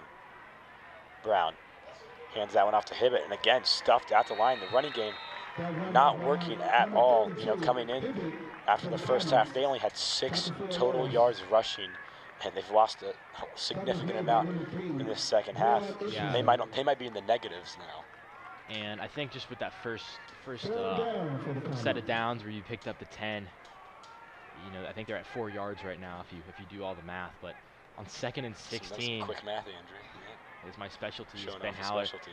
If Ben's listening, that was what he used to call me. He used to call me the calculator. But yeah, the Comets needed to pass right there and need to pass again here. 4 receivers now. Brown dropping back, 3rd and long, looking towards the middle of the field, but overthrows Braden Greer. So 4th down, Comets unable to capitalize. 2nd and 16, running the ball down the middle. Comes back to Mancuso. You know, put your quarterback in a bad situation, having to throw it deep on 2nd and 3rd and 16. Now Krukenberg punts it out. Good punt. Fair caught at the 40. Oh, he's and it's fumbled. Comets believe they fell on top of it, and their sideline is going crazy. It's going to be Comet possession. So how about that momentum shift for Mason? And there are flags on the play, so maybe hold off just a bit. But Nick Harris, the senior safety, he comes up with the football. Offsetting penalties, it looks like. Comets going to get the football. That is a massive change. The flag was against the Vikings. Comets decline it. And we see here, it's a good punt from Krukenberg. And just a muffed punt from Mason. And that's not the first time he's muffed a punt today, but it comes back to haunt him there. Fumbles have been the story of this game so far. They've killed drives for each team, and right there they kill a drive before it could even start for Princeton.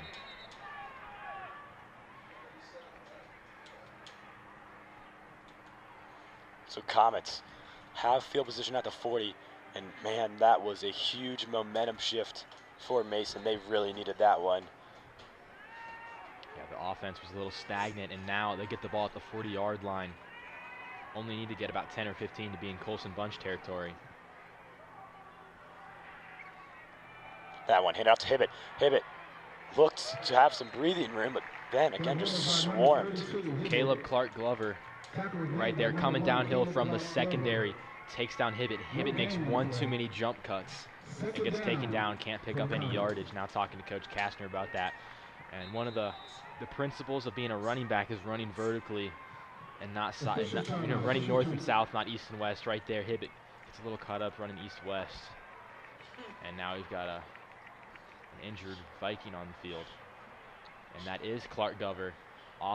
Clark Glover after that big tackle now down on the field.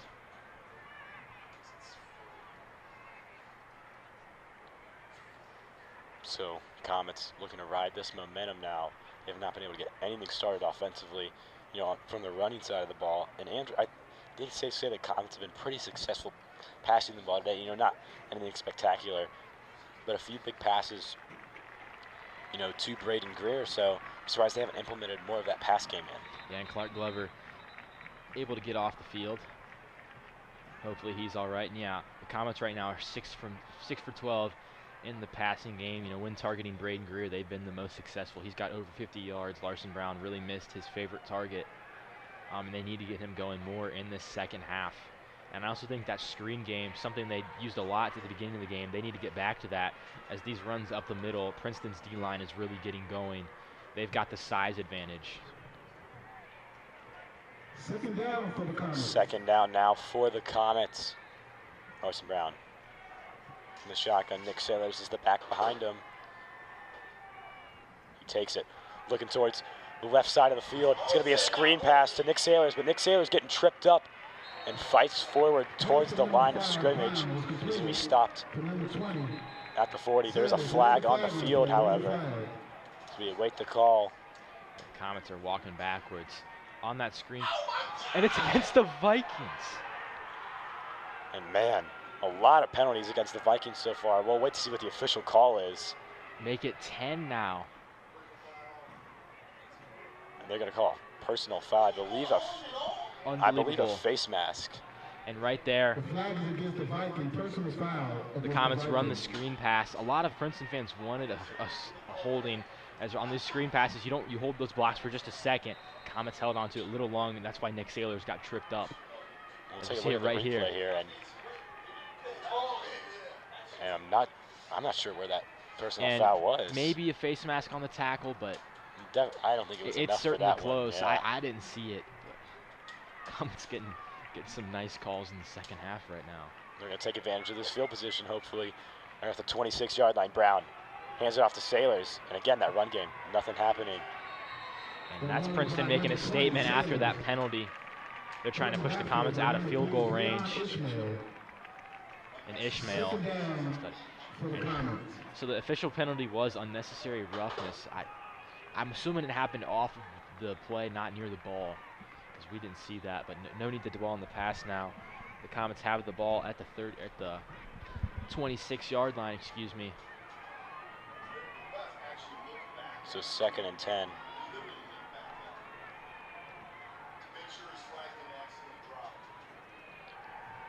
Four receiver set. Larson Brown looking towards the left side of the field. That one's going to be incomplete. And that pass short. We'll see if Chase Blevins. That almost looked like it got knocked away by a defender. Just an uncharacteristically short throw from Brown. Blevins. Third down for the Comets. And they've targeted Blevins a few times tonight, twice in the end zone at the end of the second half, or like in the second quarter. Yeah, he almost pulled that touchdown in. But again, 3rd and 10, the Comets, they've got to capitalize on this field position. They're at the 26, so definitely be pushing it for Colson Bunch. But last week, we saw him hit a field goal in this range. Yeah, this is, again, similar to the end of the second quarter. You need to get just a few yards if you want to set up Colson Bunch. So Brown looking towards the right. He's rolling. And that one thrown at the feet of Chase Blevins. Chase Blevins frustrated after that one. And Zion Mason, who had the muffed punt that set up the Comets with this great field position. He's the one that gets the pass break up there.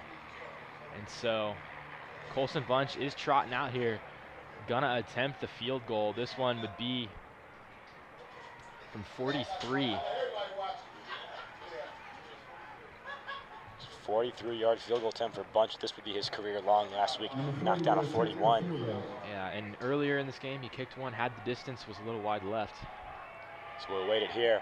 And this one has enough. And he nails it through. Colson Bunch, how about that one? Right down the pipe. What a kick from Colson Bunch. The Comets sideline hypes. It's crazy, the most exciting play of this game has been a field goal, but that's just been the kind of night that it is. And as we get a replay of this beauty from Colson Bunch. Perfect snap, perfect hold. That one would have been clear from probably 50. Probably 50. And you got to wonder what Colson Bunch would be doing if he had some polish kicking. This is only his 10th week kicking ever. And Comets, a lot of energy now on the sidelines. Princeton stunned right now. Everything going wrong for them. You had the fumble after a defensive stop. Then an unnecessary roughness penalty sets up the Comets. Colson Bunch kicks a 40-plus yard field goal. They're going to need R.J. West and those leaders on offense to step up right here. This is the time for them to get going. And there's the guy again, Colson Bunch now for the kickoff. What a couple of weeks he's had. Yeah. That soccer team probably going to make a deep run in the state playoffs, and right now he's trying to set the Comets up for a better position in the football state playoffs, trying to earn the 4th seed. And Andrew, you know, this game continues to be closer and closer than we originally thought. 3-0 with just minutes left in the 3rd quarter. How crucial is that missed safety call earlier on in the game for Mason going to be? Because that makes it potentially a two-score game. Yeah, there was a safety that ended up being called down due to forward progress. And a nice return here. It's going to be Zion Mason. Mason getting a little bit of redemption there against Mason. You've been waiting on that one, haven't you, Andrew? Actually, just came to my head. I hadn't thought of it until now. I was kind of proud of that one, so thanks for calling me out. But so you were talking about that safety that didn't get called. Bryce Falk sacked R.J. West early in the 1st quarter. Called him down at the 1. Ended up punting on that drive, and you know, normally I would say 2 points against Princeton, not going to make much of a difference, but right here when there's only been a field goal, there's certainly a world where the Vikings win this, or where the Vikings have a 1 or 2 point lead. This one's going to be a toss sweep on the outside. It's going to be Brown Freeman, a flag on the field. And this one going to be holding. 30, but yeah, definitely going to be a holding call. And one of their receivers was out blocking Nick Sailors to the right of the play. And yeah, there's been some some questionable calls tonight, but that one definitely obvious. Yeah, there. So that negates a pretty decent 1st down run, but you keep your 1st down. Just now harder play. It's going to be 1st and 20.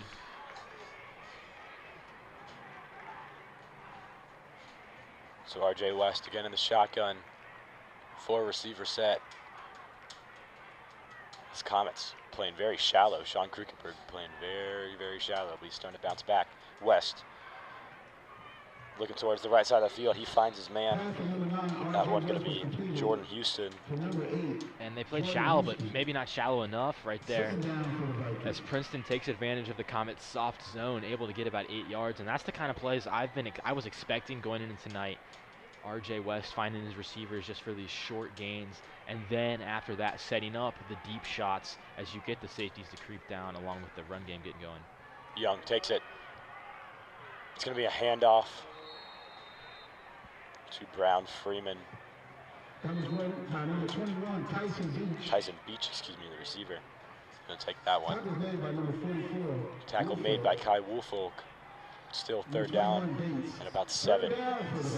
And so right here, you gotta wonder if they get maybe 5-6 yards, do they go for it? Is West dropping back, looking towards the middle of the field. He finds his man. That's gonna be Houston, who picks up the 1st down. They're at the 40-yard line. Yeah, convert there on 3rd down, and this is the best Princeton's offense has looked on these last 2 drives. So far, they struggled to move now. Getting the passing game movement as we see this replay. West steps into his throw, finds his receiver past the 1st down marker. West again. It's going to be a screen pass. That time to Rutherford. Knocked down just a yard past the line of scrimmage, so 2nd and 9. And J.C. Deaton playing some good run defense there from the cornerback position. The Comets secondary has been really solid. Stepping up against the run today. It's been part of the reason that Princeton struggled to break off any big runs. Another 4-man set for Princeton. That time they're trying to catch Mason off guard. 4 receiver set. Rutherford is the man in the backfield. It's Bates. Pressure's on the outside, but West is going to take it itself. Push forward with some help from the offensive line. There's some extracurriculars after the play. The Mason sideline's clapping, and I believe that's going to be an unsportsmanlike on Princeton. And you can't have that if you're Princeton. Another penalty. We'll see if the referees do end up calling anything. They're discussing it right now. But that was a good play. You had looked like a read option.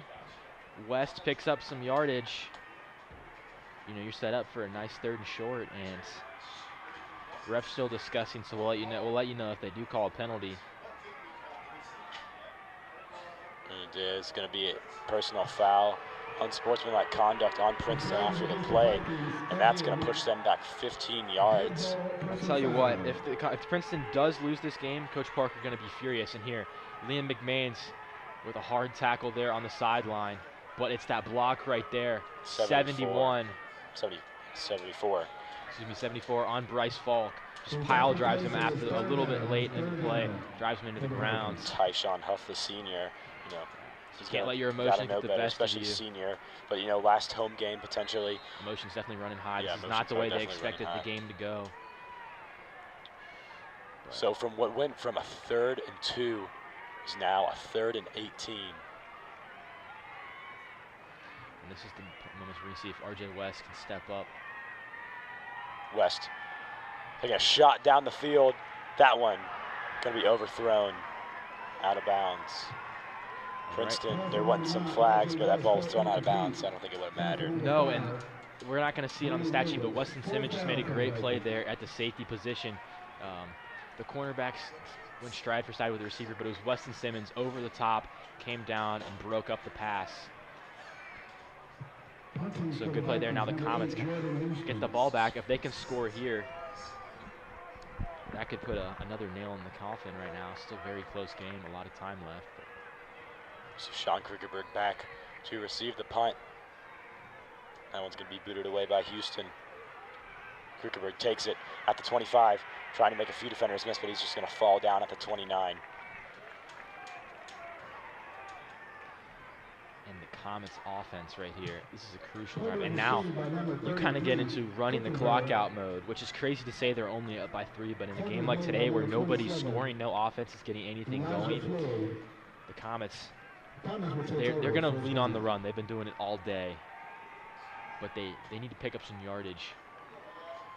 Yeah, and this is another situation where you got to think back to that safety. The Comets, now, if you really want to get comfortable, you have to score, whereas before, you know, if you would have kicked a field goal, then that would have put you at 8 points with that safety, and then Princeton would have had to score and get the 2-point conversion.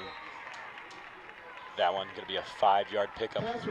The quick throw from Larson Brown to Chase Blevins, his first catch of the night. I love the play call there. That's the things that we've been missing today is these short to intermediate passes. Larson Brown steps back immediately. When you're facing a team like Princeton that brings a lot of pressure, you have to get the ball out quickly, and that's something that Larson Brown can do. And now, right there, you take advantage of that strength, pick up 5 yards. Comets starting to compress a little bit now. Only 2 receivers. Tay Hibbett's the back. He's going to take the snap, however, there are whistles. Offsides on Princeton. Another one. I feel like DJ Khaled, every time we have a penalty, I just keep saying another one. You didn't like my joke, Adam, did you? You know what? You know, I'll give it to you. DJ Khaled, another one. They call me you're definitely trying to. I'm the color commentator. I'm trying to add some colorful jokes here. But another penalty for Princeton. Just deadly right now for them. These Comets now get a first down. That was huge for Mason. Now that really opens up their playbook. Again, now they have 4 receivers in. Potentially take a shot down the field. That would be really risky, but we'll see what they end up doing. Brown, drop back, looking towards the left side of the field. There's a flag. He's going to have to escape. There's a flag, but that ball is going to be thrown out of bounds.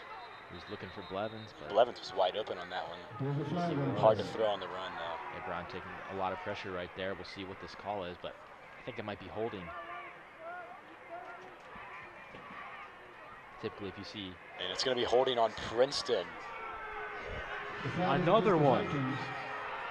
What is happening right now? This Princeton defense, uncharacteristic of them to make this many mistakes. Senior night, a lot of hype for this game. You know, this is the battle for the number 2 seed in the GMC, battle for the number 4 seed in the Southwestern playoff seeding. So maybe the pressure's getting to them. But the Comets are just getting so many opportunities today. Now at midfield. Quinn Brown and Quentin Kaler in motion. 2 tight ends. Brown takes a snap. It's going to be a handoff to Sailors. Sailors trying to push forward. Stopped at the line of scrimmage, but chugs forward for 3 yards. by number 20, Clock continues to wind down, 30 seconds. We'll see if they decide to run one more play. Yeah, now third quarter winding down, and the Comets in a position they probably didn't expect to be in at this game, but they're very content with it. Their offense not really having to move much. Princeton is doing the work for them. Princeton penalty yards, they might have more yards than Mason's offense. We'll find out for sure at the end of this quarter, as now the Comets are just going to elect to let the clock run out. It's the end of the third quarter. Mason leads the Princeton Vikings 3-0. It's been a defensive shootout with the Comets. The first on the board with the 43-yard field goal from Colson Bunch. We'll be right back after the break. Princeton students, all unsupervised students are expected to be in the state.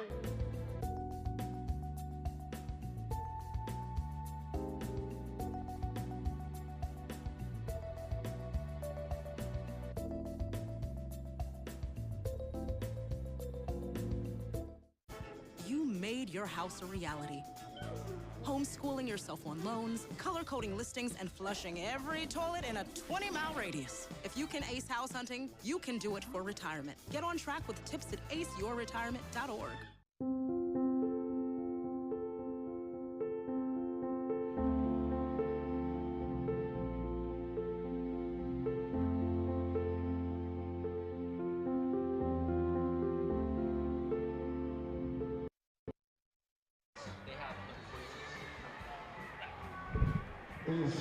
And welcome back here to Princeton High School.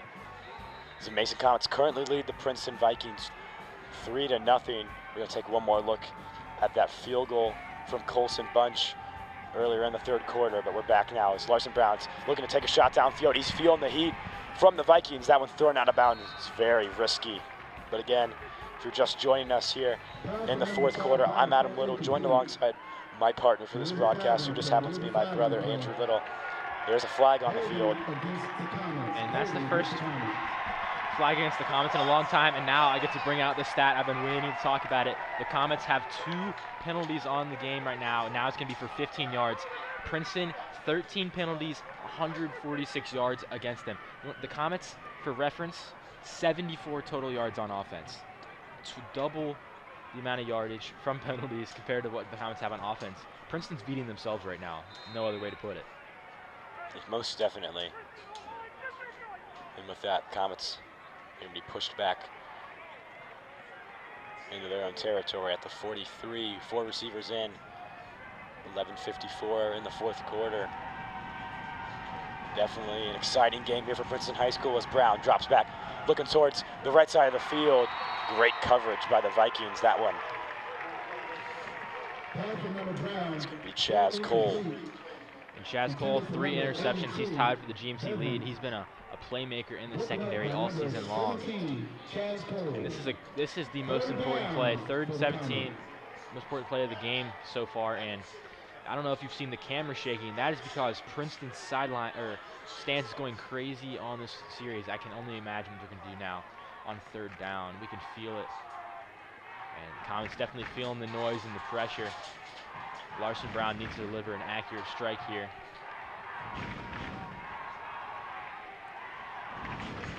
Third and long now for the Comets. Larson Brown's looking toward the left side of the field.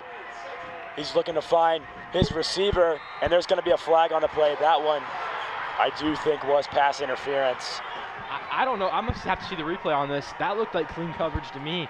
Larson Brown just delivered a strike to, was that Zach Adelita? I believe it's calling. Yeah, it's going to be Zach Adelita.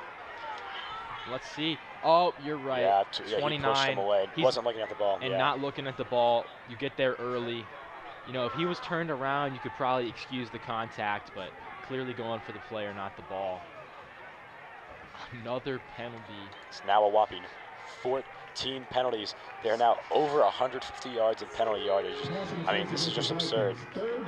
Hey, but in high school, pass interference is only a 15-yard penalty. The Comets do not get a first down there. It's 3rd and 2.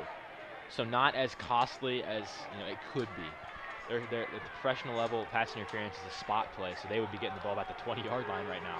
161 total penalty yards from the Vikings now. 3rd and 2 for the Comets. Larson Brown's going to call a timeout looking to get his offense together. This is a crucial play. And I have to imagine the noise from the stands is a part of that. It is so loud right now. They're stomping from the bleachers. A little bit of a rodeo theme from the Mason student section. And, you know, even though Princeton's about 25, 30 minutes away from Mason, Ohio, pretty good showing from the Black Hole. Yeah, Princeton, you know, these two teams in conference, they're about 20, 25-minute drive, but have to go across the highway. Good to see a lot of Comets showing up. You know, it's not Lakota East. It's not just down the road. So, but this game has a lot of consequences. Everybody wants to show up and see this game, how it plays out. And right now, the Comets fans are definitely pleasantly surprised, leading the Vikings on the scoreboard. I don't know if people expected that. And, you know, I wouldn't say that people are surprised the Comets are ahead in this game. But it's the way that they're winning. It's the way they're 3-0. winning. 3-0. Low-scoring game. Vikings don't have any points on the board. I mean, this is definitely not what we expected coming into this Friday night in Andrew. So Larson Brown in the shotgun now. 3rd and 2. One of arguably the biggest play in the game so far. Nick Sailors is the back for the Comets. Man in motion. Brown takes a snap. Sailors finds a big gap, and he's just ahead for the first down as he picks up 7 yards. The biggest run for the Comets tonight. Or second biggest run, excuse me. Haven't had a lot of success offensively, and right there Sailors picks up the first down. If you take a look back at it, and the pressure nearly got Sailors. He tackled the defense lineman tackled the wrong guy. And that's Chaz Cole. He was absolutely flying from that free safety position. And tried to tackle Brown instead of Sailors, and Chaz Cole is actually down right now for the Vikings. And we just talked about how people are surprised on how the Comets are winning. And if you think about it, this is the way that Mason probably wins the game. Their defense has been so great this year. The way that they've beaten teams is by not giving up touchdowns. But against Princeton, that's what we didn't expect. One of the best offenses in the city. And you can see they've scored 71. They've scored 71 points in a game this year. That's how that's how explosive their offense is. So the Comets right now. Coach Parker is very frustrated talking with the officials right now. You know, there's 15 penalties against you. That 161 yards of penalties. And it's not just 15, but 15-2. That is what the Coach Parker is going to be upset about. You have, you know, definitely going to take some responsibility with your team. But when it's that big of a differential, you can understand if thinking there's some refereeing to do with that. And Cole able to. He's holding his chest potentially. He's able to walk out. Maybe just got the wind knocked out of him. Hopefully. He was flying down hard from that free safety position. 1st and 10 now for the Comets inside of Viking territory at the 38-yard line. First down for the Comets. 11:35 left in this 4th quarter. We've still got a lot of time left. Brown, his shotgun. Takes it, hands it off to Sailors, and Sailors trips over one of his offensive linemen, only able to lunge forward for a yard. Yeah, and the Comets expecting to stay on the run game, as now 4th quarter you're in run the clock out mode. If they score a touchdown here, it can get the clock down to maybe 7 or 6 minutes. Princeton, things get really difficult for Princeton's offense. And the issue is Princeton's defense is not giving up much room. Safe to say this has been the most exciting game of the Comets regular season. I don't know so if I'd far. use the word exciting. But definitely competitive. Is that one? Screen pass to Chase Blevins. Blevins finds some room to work with as he's going to be stopped just short of the first down. And a nice gain from Blevins, showing off his speed. Definitely on the smaller side, but kind of shows off his elusivity there. Yeah, shifty there. And last year in Week 10, Saeed Garnett, who graduated, not playing college football, he was with the Comets, and he was what Chase Blevins is. He was their short slot receiver, had a lot of speed, and he would take those. He took a screen pass to the house last week in Week 10 and kind of dialed up a similar play there. Chase Blevins nearly picks up the first down. That's a void they've been trying to fill all season. And Blevins has definitely been getting involved. I'd say more. This game is when he's got the most touches so far. So 3rd and 2 now. Going to be hand off to Sailors. Sailors chugging forward as he's powering through. He's going to pick up a first down and way more. And Nick Sailors, no quit in this kid. Just puts his head down and runs, picks up the first down now. 10 minutes left in the game. Clock's got to start running. Comet fans. Getting excited at the prospect of winning this game. 8-2. Beginning of the year, if you told a lot of people that the Comets would be 8-2, take out Fairfield and Princeton, I think they'd be surprised, but that's just the kind of season it's been. They've embraced the underdog role. Gonna be another handoff to Sailors. Trying to find some more breathing room as he's thrown down after a 5-6 yard gain. Nick Sailor's starting to come to life. We haven't talked about him much this game, but these past 2 weeks he has been electric. You know, against Sycamore, he had 5 touchdowns on his homecoming night. Last week against Fairfield on senior night, 3 touchdowns. So 8 touchdowns over the past 2 games. I mean, that's pretty remarkable, Andrew. Yeah, now the Comets gonna take a timeout. Excuse me, the Vikings gonna take their first timeout. And yeah, the Comets offense finally starting to move, and it's been through Nick Sailors. And right now, Coach Parker trying. And we'd like to give a quick shout out to our crew for tonight. That's Savannah Libby working a camera, but volunteers, we need you here at ICRC-TV to help put on productions like this. Students, anybody, you know, we'd love to have you here at ICRC-TV. If you try to work a camera behind the scenes, if you're interested. Yeah, it takes a village to put on a broadcast like this. It's not just us announcers. We're doing the easy jobs. Very thankful for everybody behind the scenes allowing this to happen and bringing you the game, you know, wherever you are. And especially us as students, part of Mason Sports Radio, really honored and glad. And hey, there's us up on the screen. Yeah, you're on TV, Andrew. How does it feel? Feels great. You know, we're really lucky to be able to partner with ICRC, kind of get this true real-life experience here, you know, in the booth as high school students. It's pretty remarkable. Yeah. We'd like to thank Dean and his team at ICRC. Very grateful. Back to the game. We got just over 9 minutes left now. Comets lead 3-0. Compressed set for Mason. Brown looking towards the left side of the field. It's going to be a fade. That one in and out of the hands of Braden Greer. That one just needed to be a little bit higher. Braden Greer unable to high point it. I don't know how much higher that ball could be thrown. I just got to credit the coverage right there. Braden Greer, the basketball player, throws a jump ball, but the DBs are able to grab his legs, kind of throw it up as we see the replay here. Brown throws up the jump ball. Greer a little bit almost gets position. Yeah, a little underthrown, but you know, a lot of credit to number 7, Zion Mason. He's come up big defensively today. Had the muffed punt. That's probably going to be what he remembers from this game, but he's made some plays defensively. 3rd and 5 now for the Comets. This one going to be a handoff to Sailors. Sailors finding some room, and Sailors breaking away. He's going to be brought down at the 5-yard line. That's going to be the longest run of the night for the Comets, 13 yards. For the first time, one of these teams looks like they're about to score a touchdown. We haven't seen anybody inside the 5-yard line except for their own 5-yard line, so this is kind of uncharted territory for this game. And Nick Sailors, what a drive he's having right now. He's looking like the Nick Sailors of the past 2 weeks, and that's something the Comets have needed today. I think it's safe to say this play might be, you know, just feed Nick Sailors while he's hot. Just feed the man. We got 3 receivers in. Man in motion's Quentin Kaler. Sailors gonna take the handoff. Pushing forward, and we'll see where they mark him. It looks like it's gonna be just short. But it's gonna be 2nd and inches now. At the 1 yard, let's take a look at the replay and see if he got it. And that block from Quentin Kaler was crucial there. And Quinn Brown, the other tight end, got a block. Oh, really close. It looks like his knee was down just before he could reach over. But Princeton secondary able to get down to the 2nd level. And they're actually going to mark him about a whole yard short. So we'll see what the Comets decide to do, potentially a QB sneak, and that's what it's going to be. Comets pushing forward. The first touchdown of the night. Larson Brown, the 1-yard QB sneak. Mason extends their lead to 9, potentially 10, pending the Colson bunch extra point attempt. And that, finally, I never thought this time would come. A touchdown in this game. Larson Brown runs in for the QB sneak, set up by that drive from a nice drive from Nick Sailors, and then the help of a few penalties from the Vikings. And now Colson Bunch had that 40-yard field goal earlier.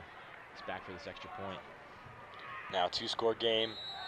Is that one right through the uprights? Colson Bunch knocks it through. Larson Brown coming in clutch for his Comet squad as they now extend their lead to 10 points. And Andrew, 8 minutes left on the clock. What does Princeton need to do to get back in this game? And right here, you do have to up the urgency. So we're going to go back and see the scoring plays. Colson Bunch, 43-yard field goal, and that one would have been good from a lot longer. Straight down the goalpost in here as we watch the replay of the touchdown. Larson Brown just pushes his way forward, gets a nice block from his center, Dominic Bomarito. So shout out to Dom with that block. Great drive from the Comets. And now their defense has been playing so well. Just needs to get one more stop on Princeton. 8 minutes left in this game. All the pressure on the Vikings offense. RJ West got to get the passing game going. He's had a couple plays where he's been able to find his playmakers. And we are going to shout out our crew here, Jason Dudley, the executive producer, Dean Lowry, our producer and director. And then the announcers, of course, the Littles. The Little Twins on the mic. And we got some great camera operators, Braden Johansson, the freshman at Mason High School, Savannah Libby, Blake Cariso.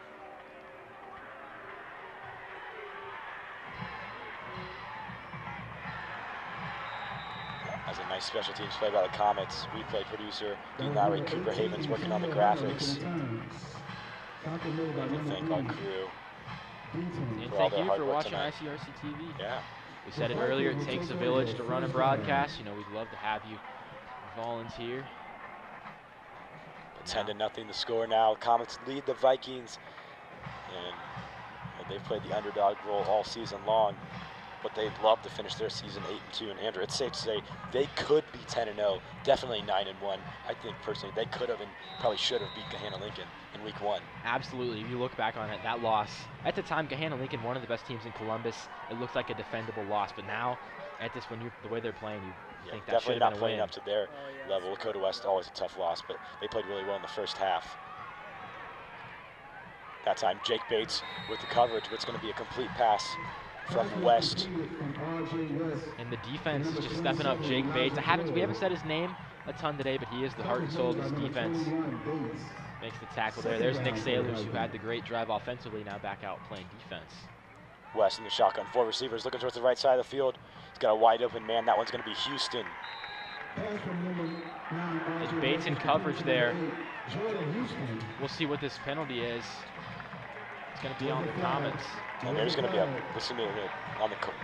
the Comets. I think it's going to be targeting by Jake Bates. You don't see that very often in high school football, and that didn't look like that big of a hit. We'll take a look at the replay. Yeah, we'll take a look at the replay, and Jake Bates going for the tackle. They're going to call targeting. You know, did lead with his head a little bit, but he was going for the tackle. The receiver happened to go down. I think that was more unintentional than anything, but obviously player safety comes first. There's going to be a false start on Princeton, so that's going to move them back a little bit.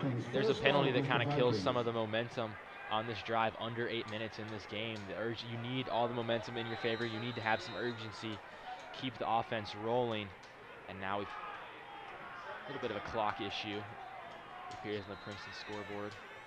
Now there we're back. 7:18 left in this game. It's going to be 1st and 15. Princeton is in Mason Comet territory. Princeton just looks confused offensively right now. Mason kind of messing with their heads a little bit. They were not expecting to be this close. It's West in the shotgun. Screen pass. That one going to be to Williams. Williams got a lot of room ahead of him, and that one is going to be a 20-yard pickup for a first down. RJ West to Dorian Williams. And Dorian Williams has been the top target tonight. You know, that hasn't been the case all season, but he's really stepped up today. And these are the kind of plays I've expected. Hurry up offense. West, wide open man, and he's going to find him. That one, Riley Woods. Their first, and that was wide open, Riley Woods. Jake Bates had to try to go back and help on the coverage, but can't get there. An absolute dart thrown from RJ West as Princeton on the board the first time tonight. And that's the Princeton offense that we've seen all season long.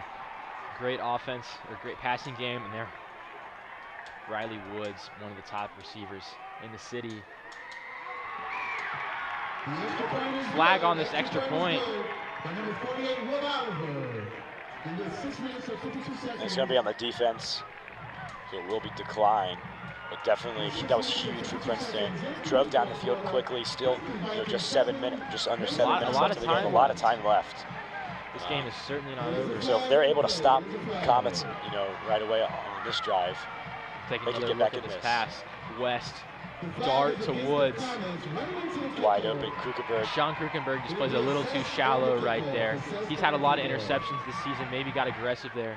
Tried to jump the pass. And Riley Woods makes him pay. Touchdown, Princeton. So that penalty accepted will be handed out on this kickoff. So now Comets not going to have great field position. Still 7 minutes left. If they have a 3-and-out, which we've seen today, Princeton might be able to go down the field, score a touchdown, and leave some time on the board. Almost a new life kind of. Definitely new energy in the Princeton stands and on the sideline. Andre Parker trying to get his team, his confidence back up, because they are still in this game, just under 7 minutes left. Yeah, now the Comets, they can't let this shake their confidence too much. Their defense has been playing really well today. The offense just had their best drive so far. They need to build off of that momentum, not dwell off of the touchdown you just gave up. There's still 6 minutes, 52 seconds. You need to get the job done. But it's going to be a tall task. This Princeton defense has been great. And that penalty on the PAT could end up proving crucial.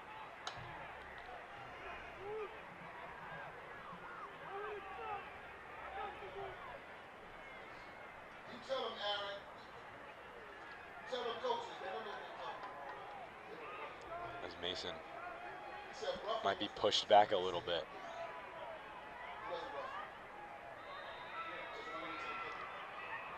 J.C. Deaton playing very shallow now to return for Mason.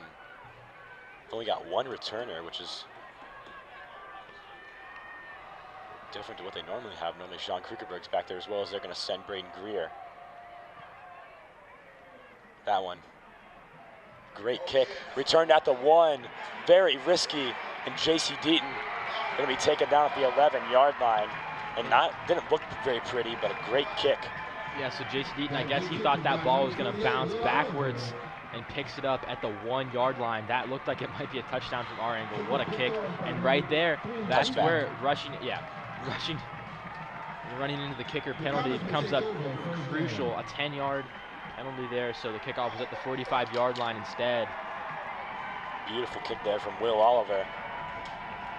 Comets got to go all the way down the field now, 6 minutes. They don't need to score, they just need to keep the ball in their hands. Take as much time off this clock as possible. Tay Hibbett is the back end for Mason. 6:47 left in the game, man in motion as Brown hands it off to Hibbett. Hibbett looking for a hole on the left side. He's going to pick up about 3 yards.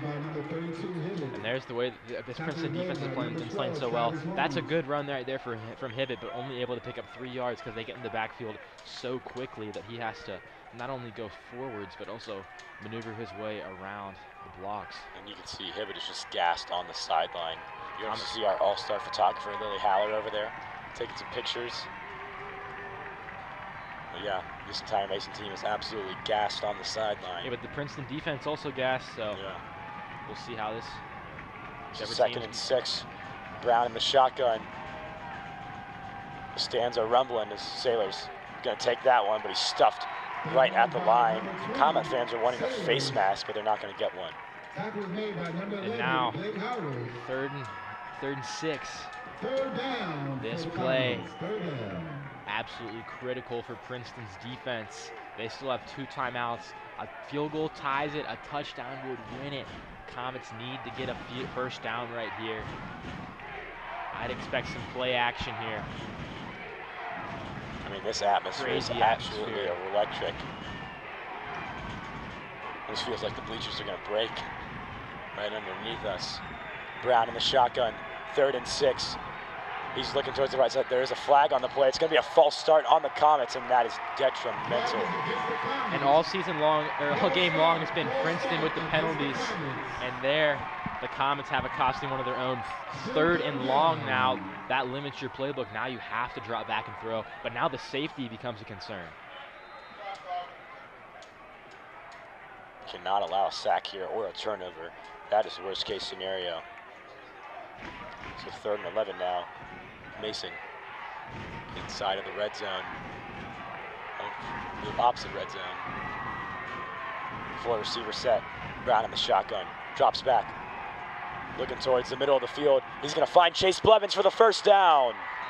And that was absolutely huge. Very scary play. It almost looked like that ball was thrown a little bit behind. But Chase Blevins, he's having himself a nice second half. Having a great game. And here, Princeton only blitzes 3. Larson Brown has plenty of time to throw, finds the open man, and Chase Blevins makes the biggest catch of his career. And thank you all for tuning in here, as now we're coming down to the wire at Princeton. Under 4 minutes now. I mean, my heart is absolutely pounding. This has been an electric game. This is the game of the year right now. right One now. of my favorite high school football games I've ever watched. And it's crazy to think the lights went out. This game was in jeopardy earlier. Brown hands that one off down the middle. It's going to be Sailors pushing forward. He's going to pick up 3 yards. Sailors 2nd and 7. Forward right there. So a nice pickup, and the clock continues to run. About 4 minutes left in this game. 2 timeouts left for each side. The Comets, 1 more first down will put them in a really, really good spot. So these next 2 plays will be crucial for Princeton. Their defense has been playing aggressive, but the Comets right now just finding the open areas and attacking. This is the best their offense has looked all game. Clock continues to wind down, under 4 minutes now. 2nd and 7. This one going to be a handoff to Sailors. And Bet immediately at the line. Number 20, Sailors. And right there, that Princeton D-line makes a play. They bring a lot of guys in the box. Get a big stop, 3rd and 7. And now just over 3 minutes. So Princeton, that's more than enough time to go down the field and score, not just kick a field goal, but score a touchdown. If the Comets score here, now Princeton has to start using their timeouts. I feel like we've said this a lot today, but this really is the biggest play of the game. No hyperbole there. Play clock winding down, 5 seconds. Brown takes it, hands it off to Sailors. Sailors pushing forward, is not going to be able to pick up the first down. And I think we're going to expect to see Andre Parker maybe call timeout here, try to get his team as much time as possible, and he will do so with 2:49 left in the game. So now at the 33-yard line, Comets definitely have to punt. 4th and 4. Their defense has been playing well. You trust the defense, but Princeton's offense had their best drive yet. Last drive when they scored a touchdown, RJ West found Riley Woods in the end zone. That passing game got going. The Vikings are the most confident they've felt all game long. You know, if any team in the GMC could go down the field in just over 2 minutes and score a touchdown to win the game, it's definitely the Princeton Vikings. But if any team's going to stop it, you might pick the Comets defense. So Sean Krukenberg needs a big stop, or needs a big punt here. A lot of pressure on the senior. We talked about Colson Bunch. He was player of the week for the Mason. He was actually co-player of the week with Sean Krukenberg. Krukenberg had 3 interceptions.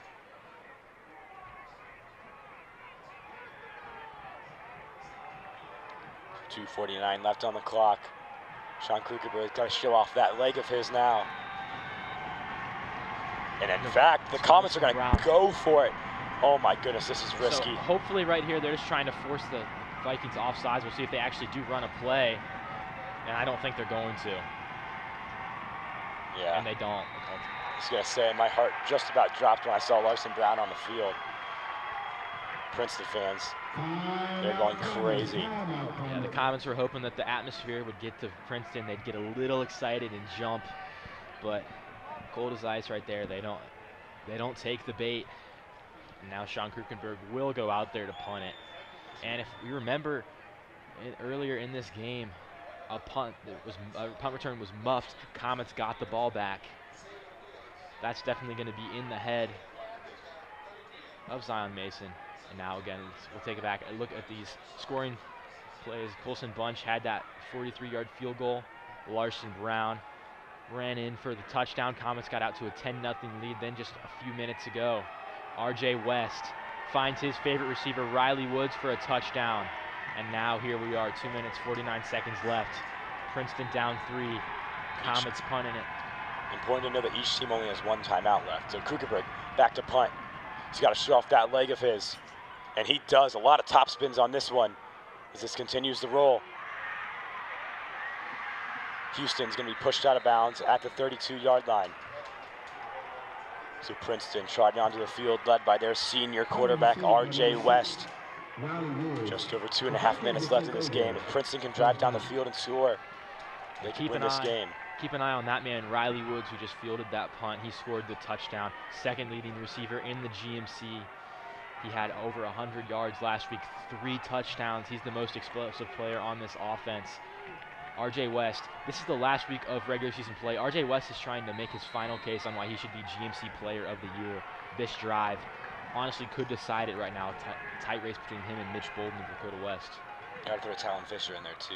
Talon Fisher, absolutely. The last few weeks kind of slowed down that hype train, but the 3 quarterbacks, all dual threats. 1st and 10 now from the 32. 4 receiver set. West looking down the field, trying to find his man, Dorian Williams, and that one knocked away. It was in his hands, but a last-second effort from J.C. Deaton and Sean Krugerberg. That was scary if you're a Comet fan. Yeah, good ball there from West, but the Comet DBs stride for stride with Williams. We'll get a look at the replay here. West throws an accurate ball. Looking for Williams, and J.C. Deaton with the pass breakup. Sean Krugerberg there to ensure it, but that's all. J.C. Deaton gets his hand in there, swats the ball away clean, no contact on the jersey. That's a textbook play right there from the cornerback. 2nd down now, 2.5 minutes left in the game. Trips on the left. West showing off his elusivity, and that one's going to be dropped. We'll see if they call an incomplete pass or a fumble. It's going to be incomplete. That's the right call. Yeah. Forward motion there on the pass, so it is an incompletion, but a lot of pressure there. Bryce Falk, one off the line of scrimmage, was blitzing from the West's blind side, and then Caden Davis looked like he was about to get some pressure from the interior, and there is that D-line. 3 seniors there, all been key contributors throughout their whole careers. RJ West looking towards the sideline. 4 receiver set. This is a huge play. West looking towards the right side of the field. He's going to find his man, but it through his hands. Yeah. Jordan Houston. Yeah, and overthrown there just a little bit from West. The ball got out a little. Not perfect timing there from West. It looked like it slipped out of his hand just a bit. There's getting to him a little bit of pressure. Was wide open there, but yeah, again, right RJ at the West first down pressure. marker. Yeah. And now 4th down. This could be the game. Comets sitting back. RJ West looking down the field. That one overthrown. And the Mason Comets are going crazy on the sideline. A turnover on downs for Princeton. And unless chaos ensues, it looks like the Comets are going to be victorious. 1 timeout. That's the key thing to note here. So the Comets should be able to run the clock down pretty low as we're going to take another look at this. RJ West launches this ball downfield. I wouldn't say wide open right here. A lot of room to run. Sean Krugenberg, yeah, nearly got beat down the field. Yeah, great cover. Krugenberg was right behind him, but if that ball was overthrown a little bit, he could have caught that in stride and taken that to the house. That's one of those throws where you want to lead your receiver just a little bit. And what a game it's been. And now the Comets can't just kneel it, have to run the ball. Have to get at least a 1st down here. Yeah, if you want to totally ice the game, need a 1st down. Can't turn the ball over. Brown hands it off to Sailors, but Sailors met immediately at the line of scrimmage. It's actually going to be a 1-yard loss. The clock continues to tick down. Finally, Andre Parker's going to call a timeout, losing about 4 seconds after the play. Yeah, and so these play clocks are 40 seconds. So now 3 more plays. The Comets, not enough time They just run it out. 2 minutes, because with 3 plays left, if they used up all 40 seconds, it would be 2 minutes. So there's going to be a little bit of time left if they aren't able to pick up a first down. As we get one more look at that final play, RJ West looking downfield, and you were right at him. He might have had him. Williams might have had Krukenberg and Deaton beat. Are you questioning me, Andrew? You know, thought my twin brother would know by now. You know, I'm always right. You know, I don't know about that, but right there, I'll give you that. Last time out of the game, we got some dance moves from the Comet sideline, and that is Kaiser Wilhelm, the sophomore, and he's got a fun personality. He does, and his brother AJ Wilhelm competing on the Mason golf team today in the state tournament. And 91 Alex Oryx, so 2 sophomores, 2 JV guys, having some fun on the sidelines. Trying to pump some energy. They're definitely into excited. the veins of their teammates, literally, you know, with the pump it dance move. Yeah, I'd expect nothing less from Kaiser Wilhelm.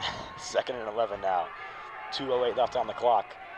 Sailors is the running back in the backfield. He's going to push forward, trying to get a few yards, but he's going to be stopped after a 1-yard gain. So Princeton out of timeouts now. That clock's going to continue to tick down. So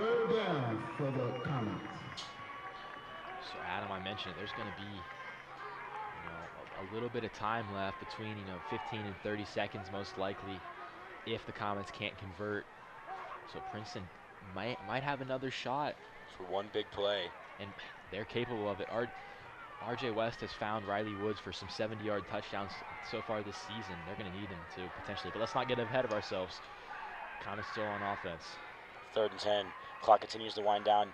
We're around a minute now. Nick Sailors tries to find some breathing room, but he's only going to pick up 5. And an unsportsmanlike conduct. I did see some hands being thrown. And based on the reactions from the Mason sideline, that's going to be on Princeton. And if it is, that's the game. Comets are going to get a first down. And it is on Princeton. And I hate to say it, but that's a fitting way for this game to really end. Princeton, normally one of the more sound football teams in the area. They've been so dominant this year, but they've had, you know, we'll have to find out the final count, at least 16 penalties today. Oh, yeah, definitely more.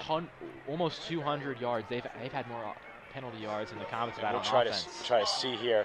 Plays dead.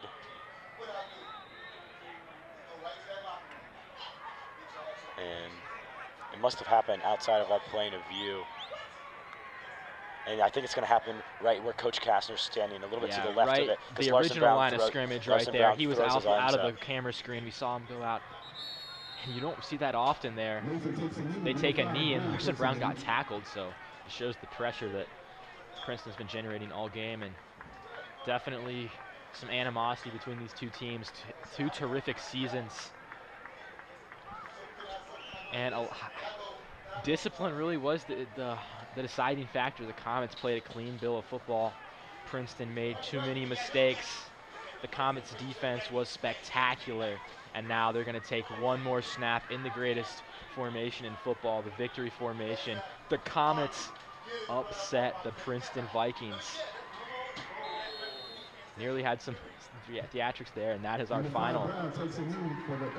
And from Princeton High School, the upset, the Mason Comets take down the Princeton Vikings 10-7.